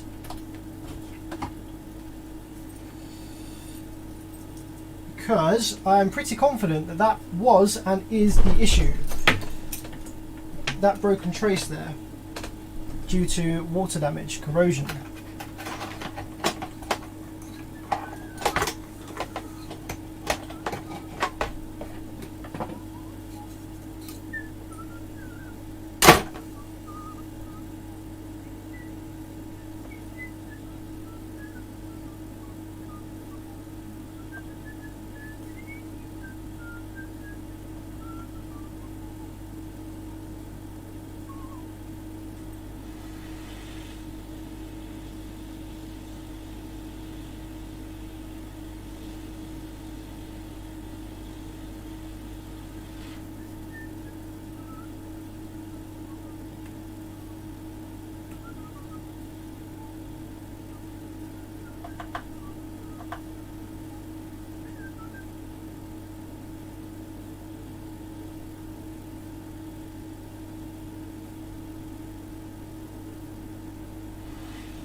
Okay, that's those two transistors back in, and I'm also going to put in, that's how confident I am, I'm also going to put in the R94 that we removed earlier from the power supply drive circuit over here.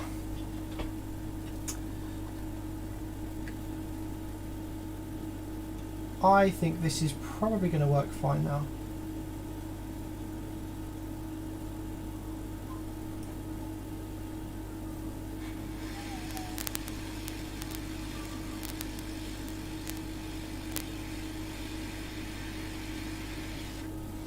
Okay, there we go. So what do we reckon then, ladies and gents? Is this just going to straight up work now? Should we see?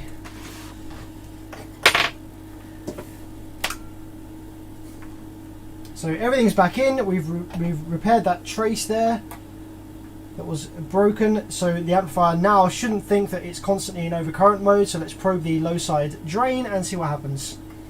Let's click that onto the negative rail.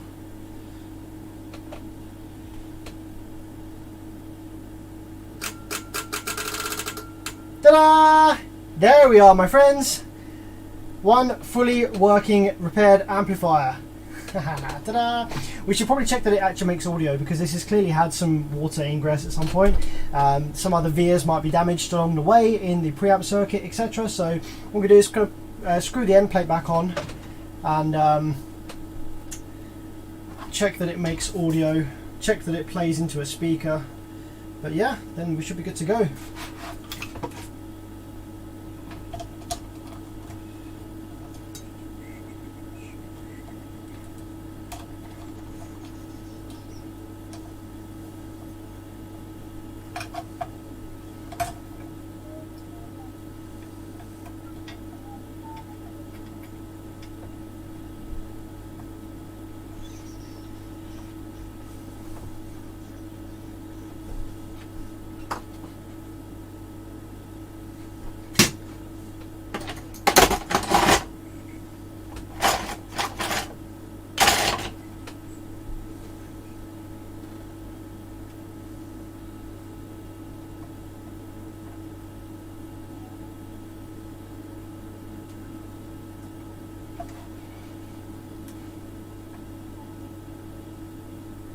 Okay, I can go ahead and turn my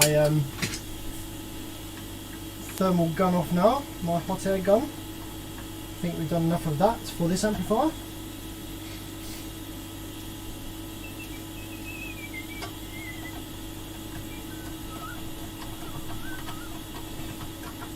I'm quite pleased with this repair because although the actual fault wasn't very, like, there wasn't much wrong with the amplifier. The amplifier was fine. It just had one trace that was missing, you see. But I'm quite pleased at the troubleshooting issue. You know, the troubleshooting that led us to find the problem.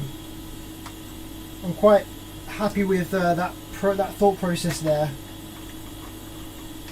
of going through all those components that we went through to find the blown trace.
Alright, what should we move on to next then?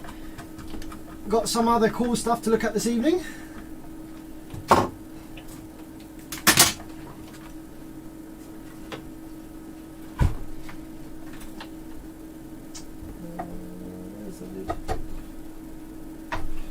Where's the lid to this amp?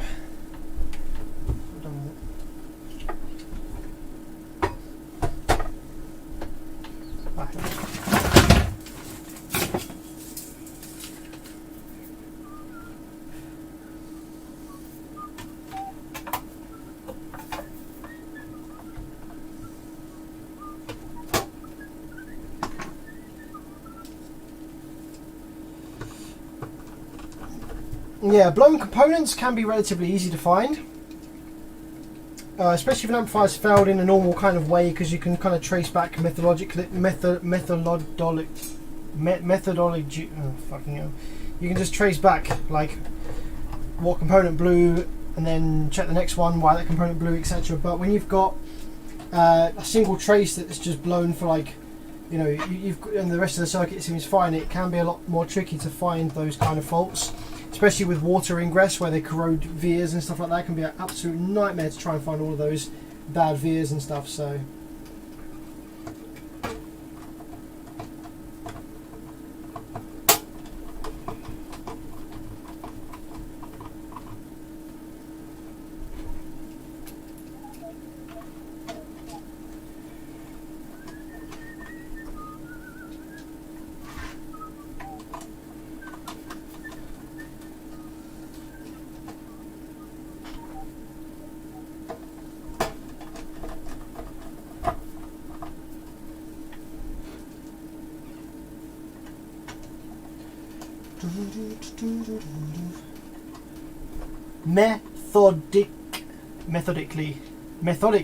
Methodically, that's the one.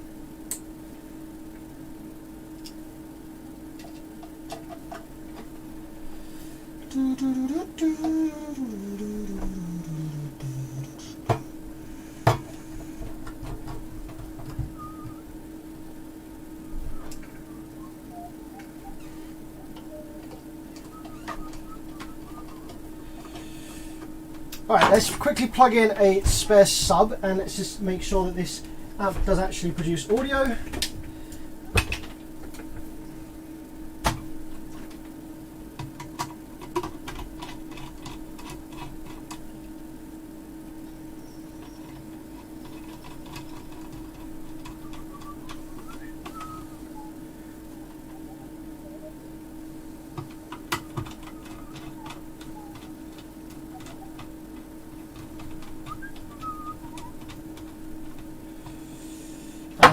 RCA signal on the input, gains down nice and low, low pass filter, subsonic, boost, freak.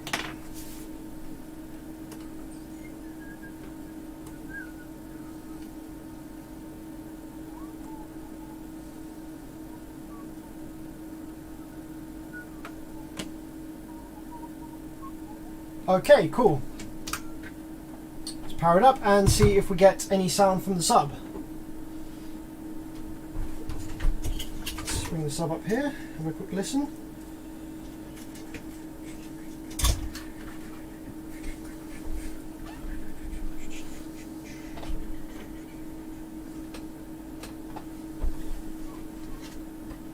Would help if I plugged the remote back in.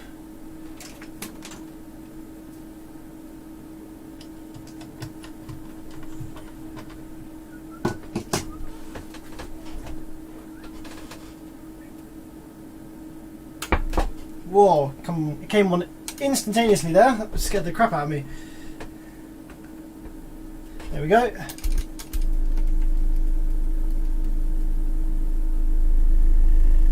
Okay, what frequency does this camera like? Oh, this little webcam on my head. Doesn't seem to like that movement there.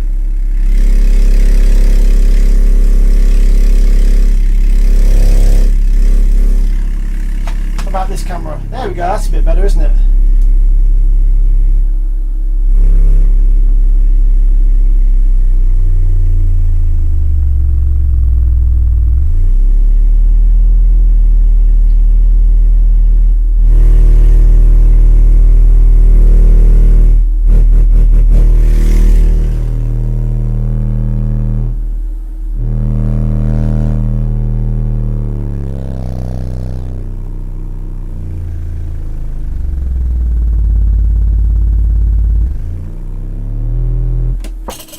Yep, that's working. Yay! Yay! Oh, I actually do have a sound effect for that somewhere. I can't remember what buttons any of my sound effects are. Maybe it's this one? Nope. That's the wrong one. There! Yay!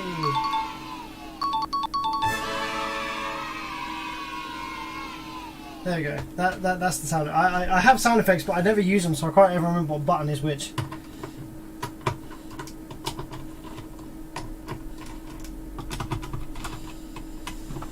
Okay, so let's get this one off the bench and let's have a look at something else, shall we?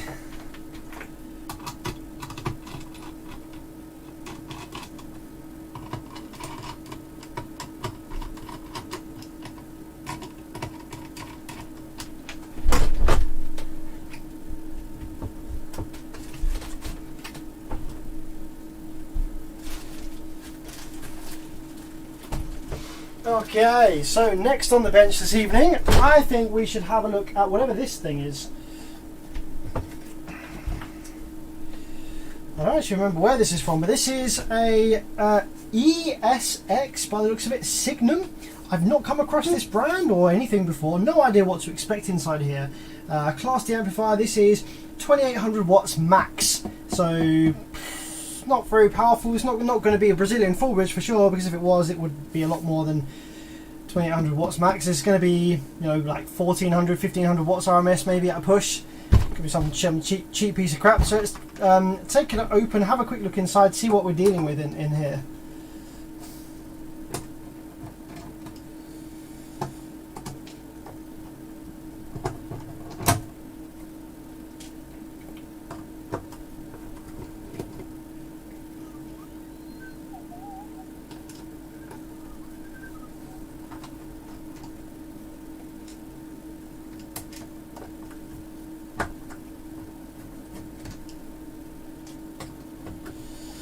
Are you ready for this? What's it going to be?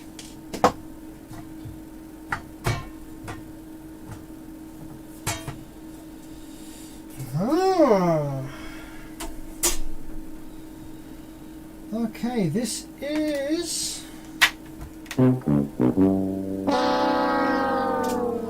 Yes. Nothing too fancy. Looks a very similar circuit design to the one that we just worked on, however it is not the same. We have what looks to be more of a discrete Class D drive circuit perhaps? So, oh okay, we have a blown power supply, that's for sure. I can see and smell the dead FETs in the power supply section. Oh yeah, look at that. That MOSFET is blown right open. You can see the, almost see the die inside. Let's zoom in on that one.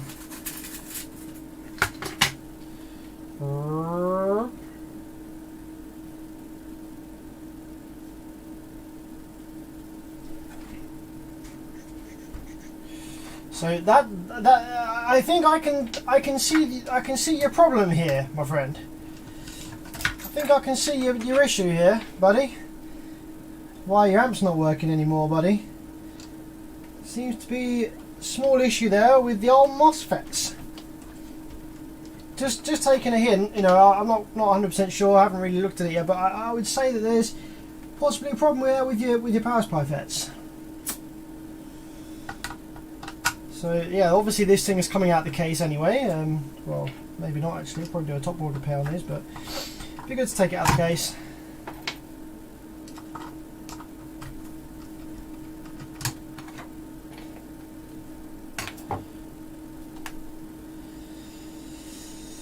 He is.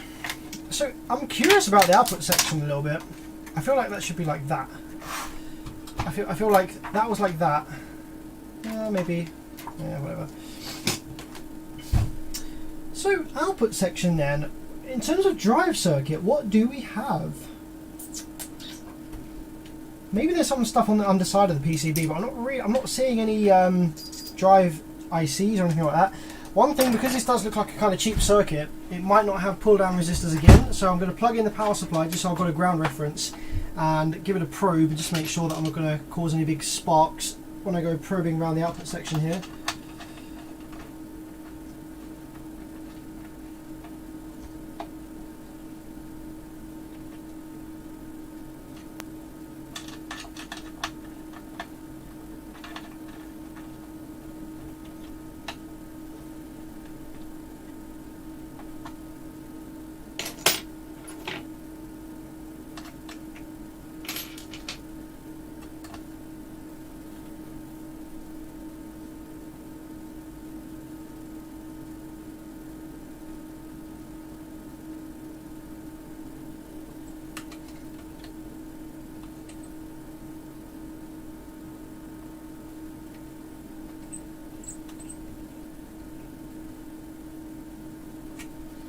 Okay, so now we have a ground reference. Let's just probe some stuff in here and just make sure that we don't have any high voltage rail hanging around. Nope, doesn't seem to be anything there. No, nothing there. So yeah, no high voltage anywhere over here. Let's check the output FETs and see if we've got any shorts on the output FETs over here.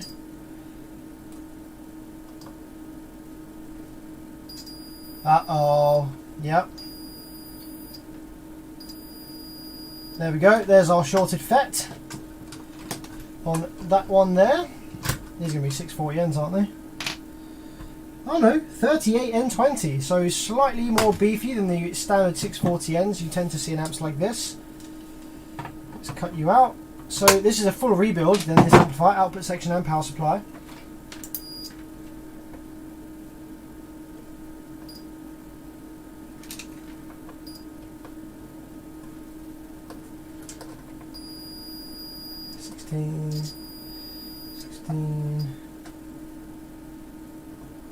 Ah, that is not a MOSFET. That is a 15 volt regulator. That was slightly misleading there.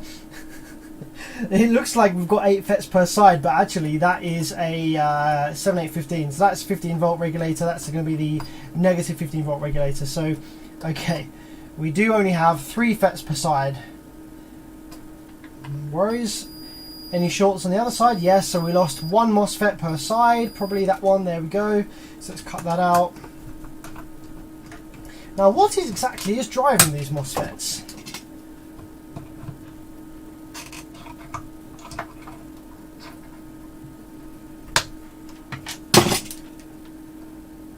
There we go. Now, the gate resistors being intact is a good sign that the drive circuit probably is also intact. Can't be guaranteed, but it's a good sign that the drive circuit may also be intact. So where is the drivers then for the output section, these output MOSFET? Here we go. The drivers are here. Q1, Q2 and Q3 by the looks of it.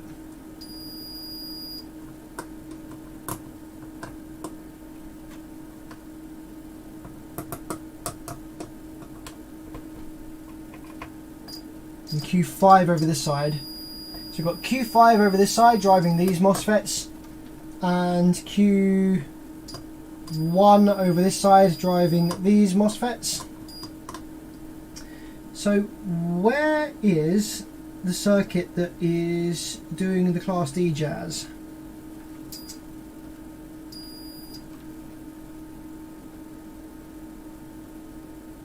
Maybe it's that.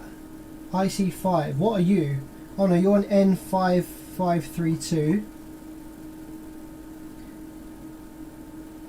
Is this some really basic, janky as fuck Class D drive circuit? Might be.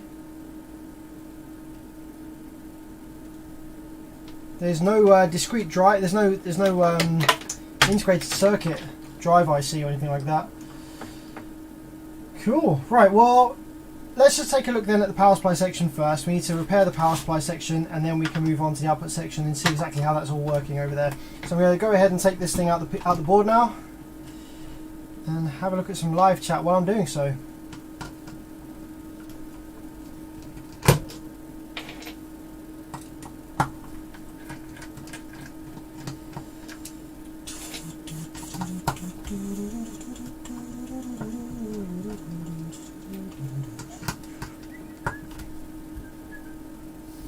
Probably all under the board. It's all in all its Sinus Live glory. I don't think so. I don't get the impression that this board has any stuff on the bottom.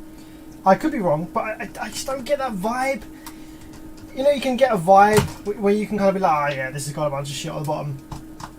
Like that Alpine that I repaired yesterday, that 5-channel thing. I knew straight up that was going to just be absolutely full crammed on the top and bottom, but I don't get that impression on this one that we have anything on the back.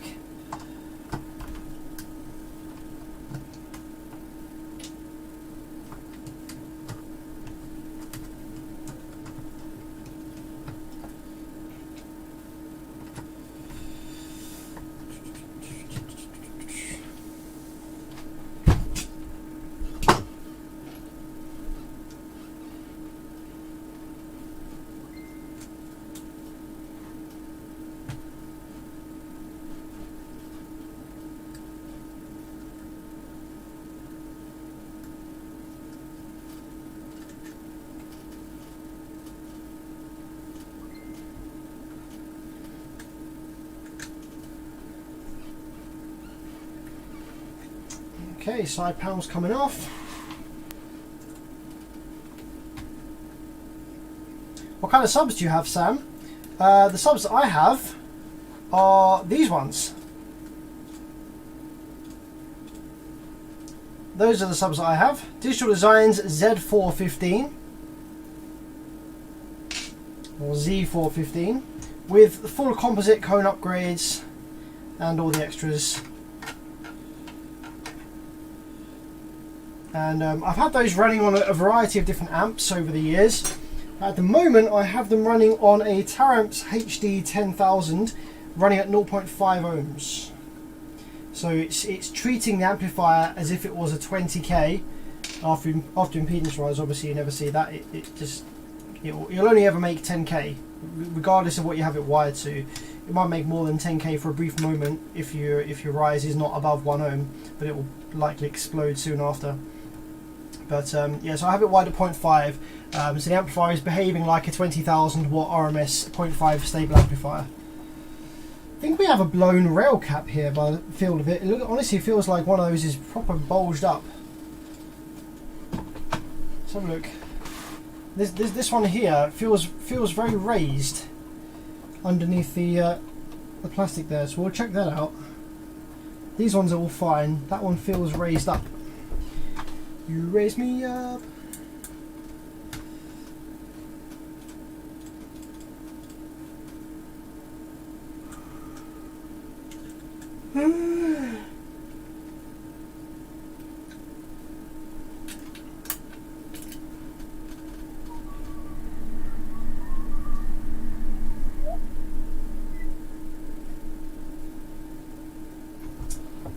Okay, is this amp now ready to come out the board?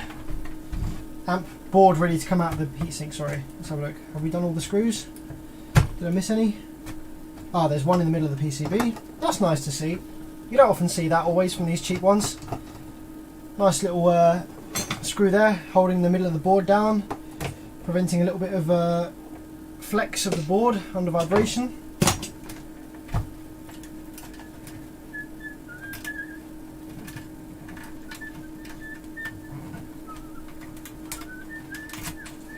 There we go. There it is. Out of the heatsink. So, is there going to be anything on the back of this board? No, there is not. As expected. I didn't personally expect to see anything on the back here. So, all of the Class D Generation E woobobs is going on over here. So this is the full Class D generation circuit. So what do we have? It's really weird. We don't really have a lot going on here. I get a feeling it. Oh shit! I've just pulled out my hat cam from the USB. One sec. Get that plugged back in. I need to deactivate and reactivate that. Hat cam. Right, if my computer blue screens now, if the stream disappears, stay with me because my PC would have blue screened. Just bear with me. Let's deactivate and activate. Please don't blue screen. Please don't blue screen. Please don't blue screen. Please don't blue screen. Yay! Okay, cool. Sometimes it blue screens when I activate these Logitech webcams because the drivers are shit. So yeah, well, like I said, we don't really have a lot going on here. We have quite a lot of just discrete transistors, voltage regulators. We've got this N5532 op amp, which is probably the thing that's creating the triangle wave for the the audio to be converted into pulses.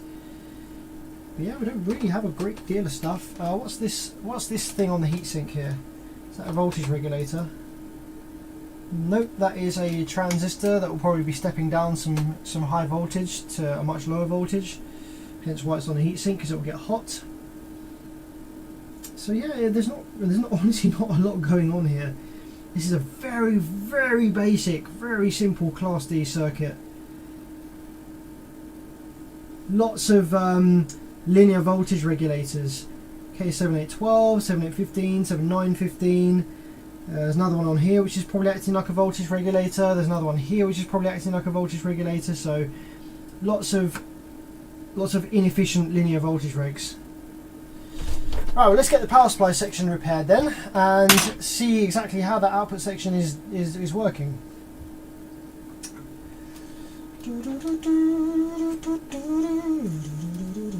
So what I'm going to do actually is, I think we have dead MOSFETs over this side. I wonder how many of them are shorted over the other side as well. We've got two transformers here, so we might only have dead MOSFETs on one of the transformers. Now obviously I'm going to repair and replace all of the MOSFETs here, but just for getting it up and running on the stream, I'm curious to see if I can just save some time for you. And and just replace a couple of these FETs. I'm just going to see how many of them actually died.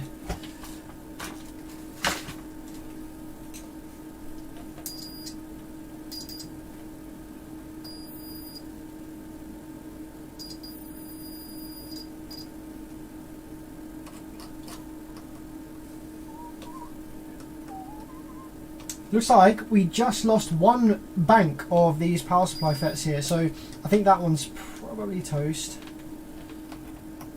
So I can actually, just for the purposes of this live stream, just to kind of get the output section up and running, is just replace one of these power supply FETs on this bank, just to kind of get it up and running.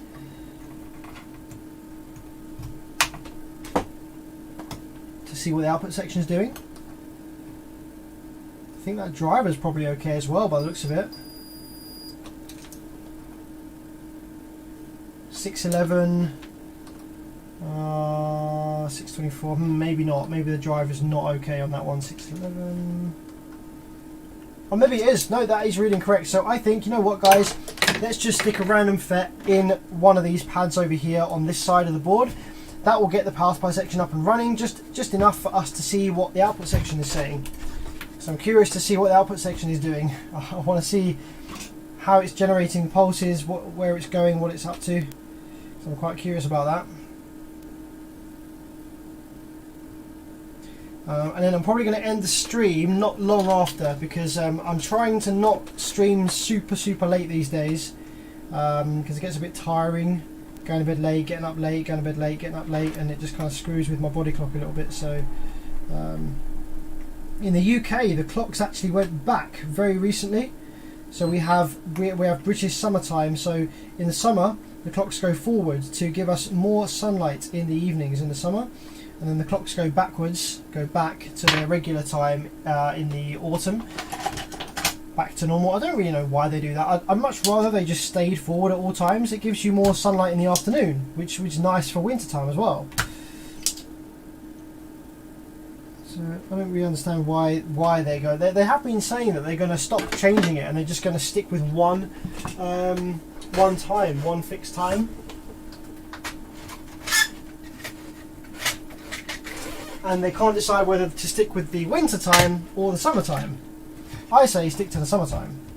I much prefer the summertime one.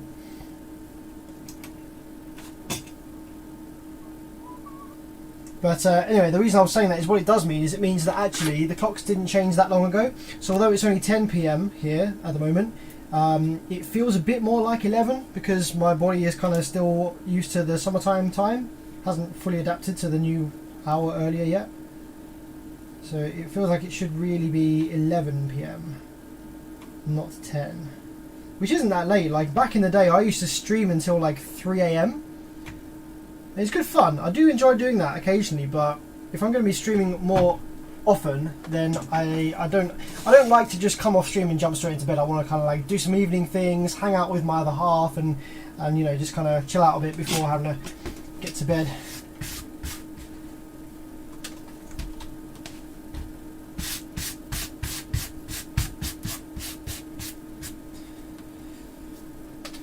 Yeah, I guess they do it so that it's light earlier in the morning, but it doesn't really it's not that much lighter in the morning. Like the difference is minimal in the morning, but the difference in the afternoon is quite heavy. It's quite critical in the afternoon. Okay, cool. The remote cable has fallen out, but we are almost ready to go on this one. Power this up.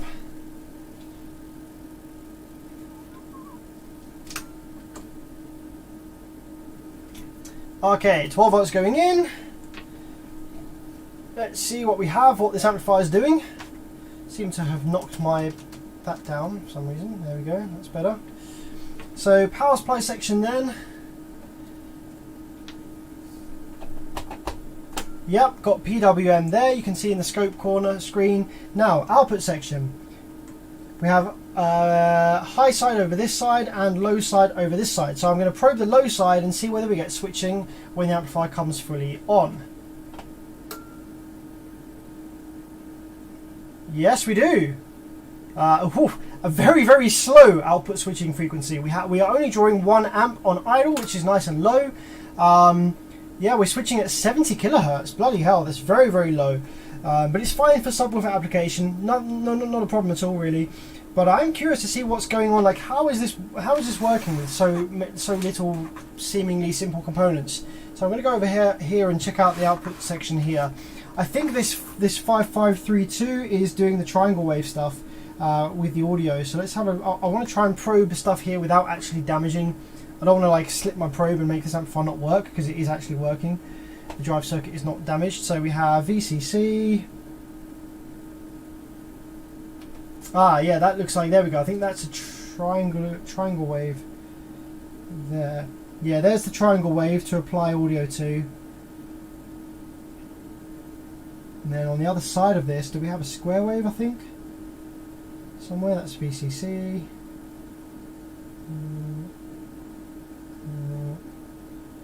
So there's our triangle wave. So what's generating the self-oscillating environment? It's obviously self-oscillating. Some stuff over here perhaps.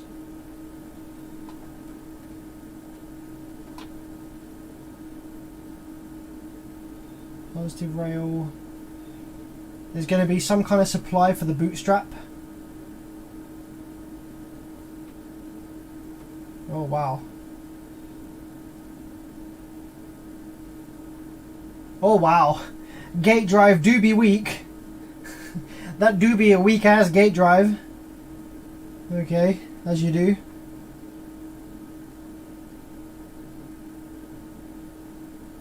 The gate drive is actually not it's not too bad. I was going to say it's not too bad coming into the drive transistor, but it's not great either.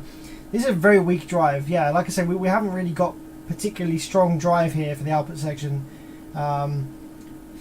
So that's coming. Is that coming through this 1000 ohm? Yeah, no, that's just giving it negative rail. So where's that come from? Does that come from? There's a via that goes off down here somewhere.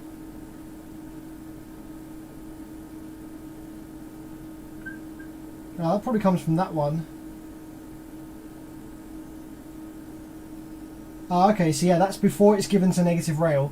So this is where the drive comes in. Okay, that's PNP, that's probably going to be pulled down. And then over here. Okay.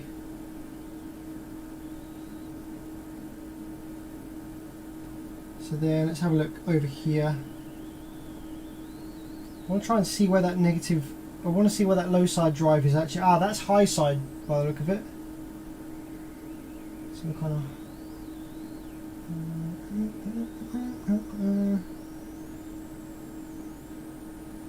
I could turn it off and just use my multimeter to trace where that low side drive originates from. It's really weird.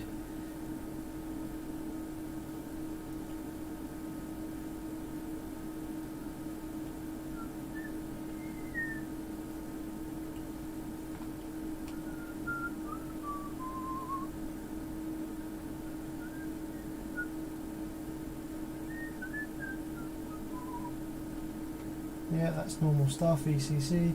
Yeah, I can't honestly tell just from sort of poking around at this what's doing the Class D stuff. Got lots of little square waves all over the place. But yeah, very interesting. Well, the good thing is that it works, that's cool. And this is a pretty simple repair now. You know, the amplifier works there, so all we need to do is just to replace all the power supply MOSFETs with new ones, and replace all the output FETs with new ones, and then it will just work fine. You know, there's nothing more to it really. Yeah, interesting stuff. Right, now that that's finished, I'm going to take a look at one more amplifier before I go. I am tempted to kind of head off now, but it's only it's not that far gone, 10 o'clock. There's one more thing I want to have a quick look at before I go. Rail voltage is sinking down nicely. Yeah, that's pretty safe to remove. Now there's one more thing I want to look at, just for fun.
Okay, so put that down to one side to work on tomorrow, finish that off tomorrow.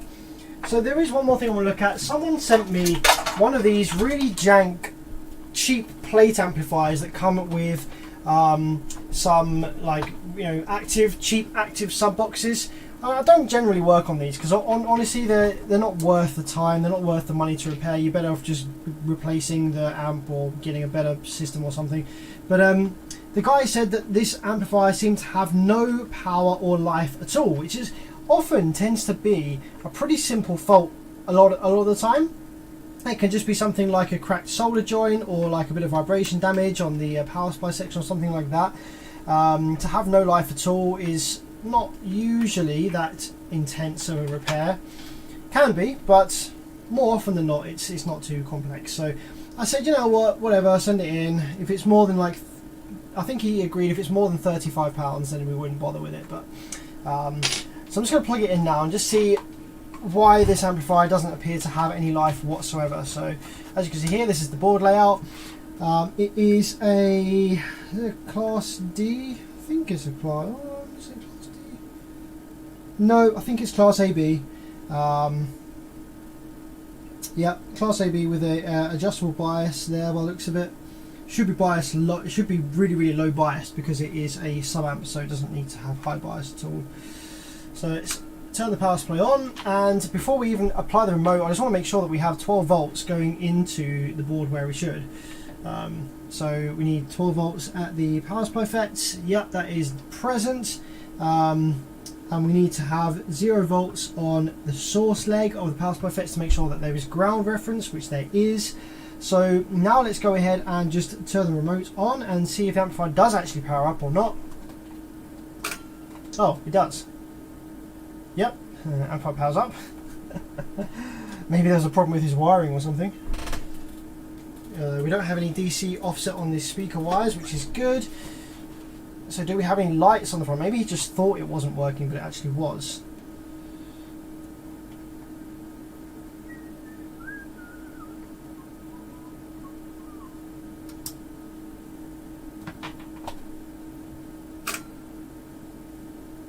Yeah, so there is... Oh, there's a very faint... Oh no, I was going to say there's a very faint light, but there isn't. That light isn't actually... Oh, the light is working. It does come on just very faintly. There's like a kind of base light there. It comes on very faintly. So that does actually power up. So let's plug some RCA signal in and see if it actually produces audio. So maybe he's got a problem with his wiring.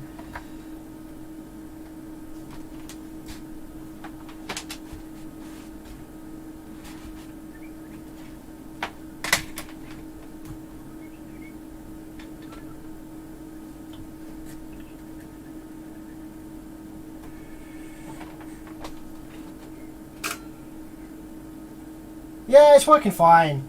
Yeah, we've got a sine wave there. Nice big stanky sine wave. So this is working just fine. I can just I can hook it up to my sub here real quick, just for a sec. Just to confirm that. Yep, that's playing the sub just fine. You can hear it crackling probably there. Yeah, that's working fine. Okay, so he's got a problem with his wiring. So I just wanted to check what the issue with that was, to see if it was something simple, but it's actually fine. So, okay guys, thanks for joining. It's been a nice relaxed one. I'm going to do a lot more of these relaxed streams. Like, when I started live streaming, these were the kind of, this is what the streams looked like. They were just chill, casual, just me looking through what I was doing. And then as I started streaming more, I started trying to find specific amplifiers or specific interesting things I hadn't done before for the streams. That's why I sort of was streaming less and less, because I was like, oh, these guys, they don't want to see this same circuit repaired again with the same faults, blah blah blah. But it turns out that I think you guys do just enjoy seeing the streams, seeing things evolve. And it's a shame because there have been some evenings when I've been working and not live streaming, and I've been like, oh, this amp will be a simple repair, and it turns out to not be a simple repair, and by the end of it I'm like, oh damn, I wish I'd live streamed that. That would have been a really good one to live stream. Maybe I was proud of my troubleshooting skills, maybe it was a really complex in-depth repair that would have been good to live stream. So I'm going to try and live stream more often, even if I think it's not worth it. Like for example, that earthquake amplifier that we looked at earlier on in the stream, I probably wouldn't have live streamed that. You know, it's a very generic circuit layout. I would have been like, oh, this will just be output FETs or something. But it turned out to be a pretty interesting fault that was good for us to go through some troubleshooting steps on. So, you know, it was good that we live streamed that this evening. Oh, and my man, thank you very much, Chris Harris. Wow, $10. Appreciate that, buddy. I'll have a drink or two on you.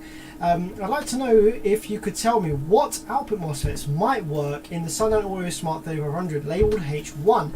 I would personally, I think the actual FETs that they use in that amplifier are the IRFB. I'll type it in the chat. IRFB 4227 PBF. So those are the MOSFETs that are used from factory in this amplifier. However, if you measure the rail voltage, then you could probably substitute it for some others, provided the specifications are similar enough and they have enough voltage headroom on them. So provided the rails aren't any greater than, I think it's 200 volts or 180 volts bit of headroom, those 4227s should work absolutely fine. But double check, measure the rail voltage with the MOSFETs removed on the output section, and check what the rail voltage is with maximum voltage input of like 15 volts. So crank your bench power supply to 15 volts and measure the rail voltage, and if it's like 160, 170 volts, you could use some 200 volt FETs. If the rail voltage is like 210, 220 volts, then you're going to have to use some 250 volts or some 300 volt MOSFETs in place instead. Thanks, Jesse. Always enjoy having you on the stream as well.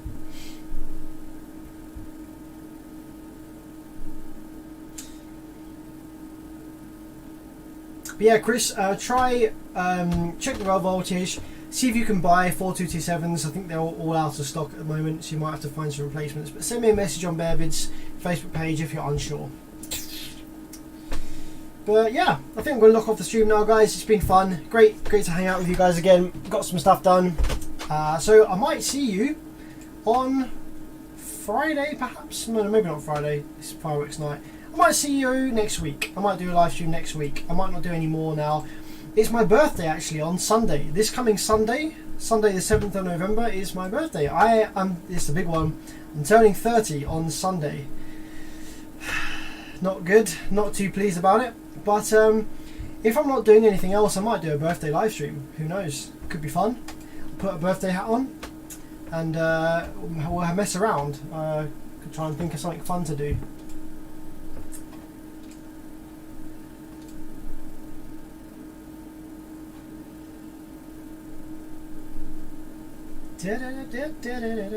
What's your thoughts on the Ground Zero Plutonium 5K amp? Any good?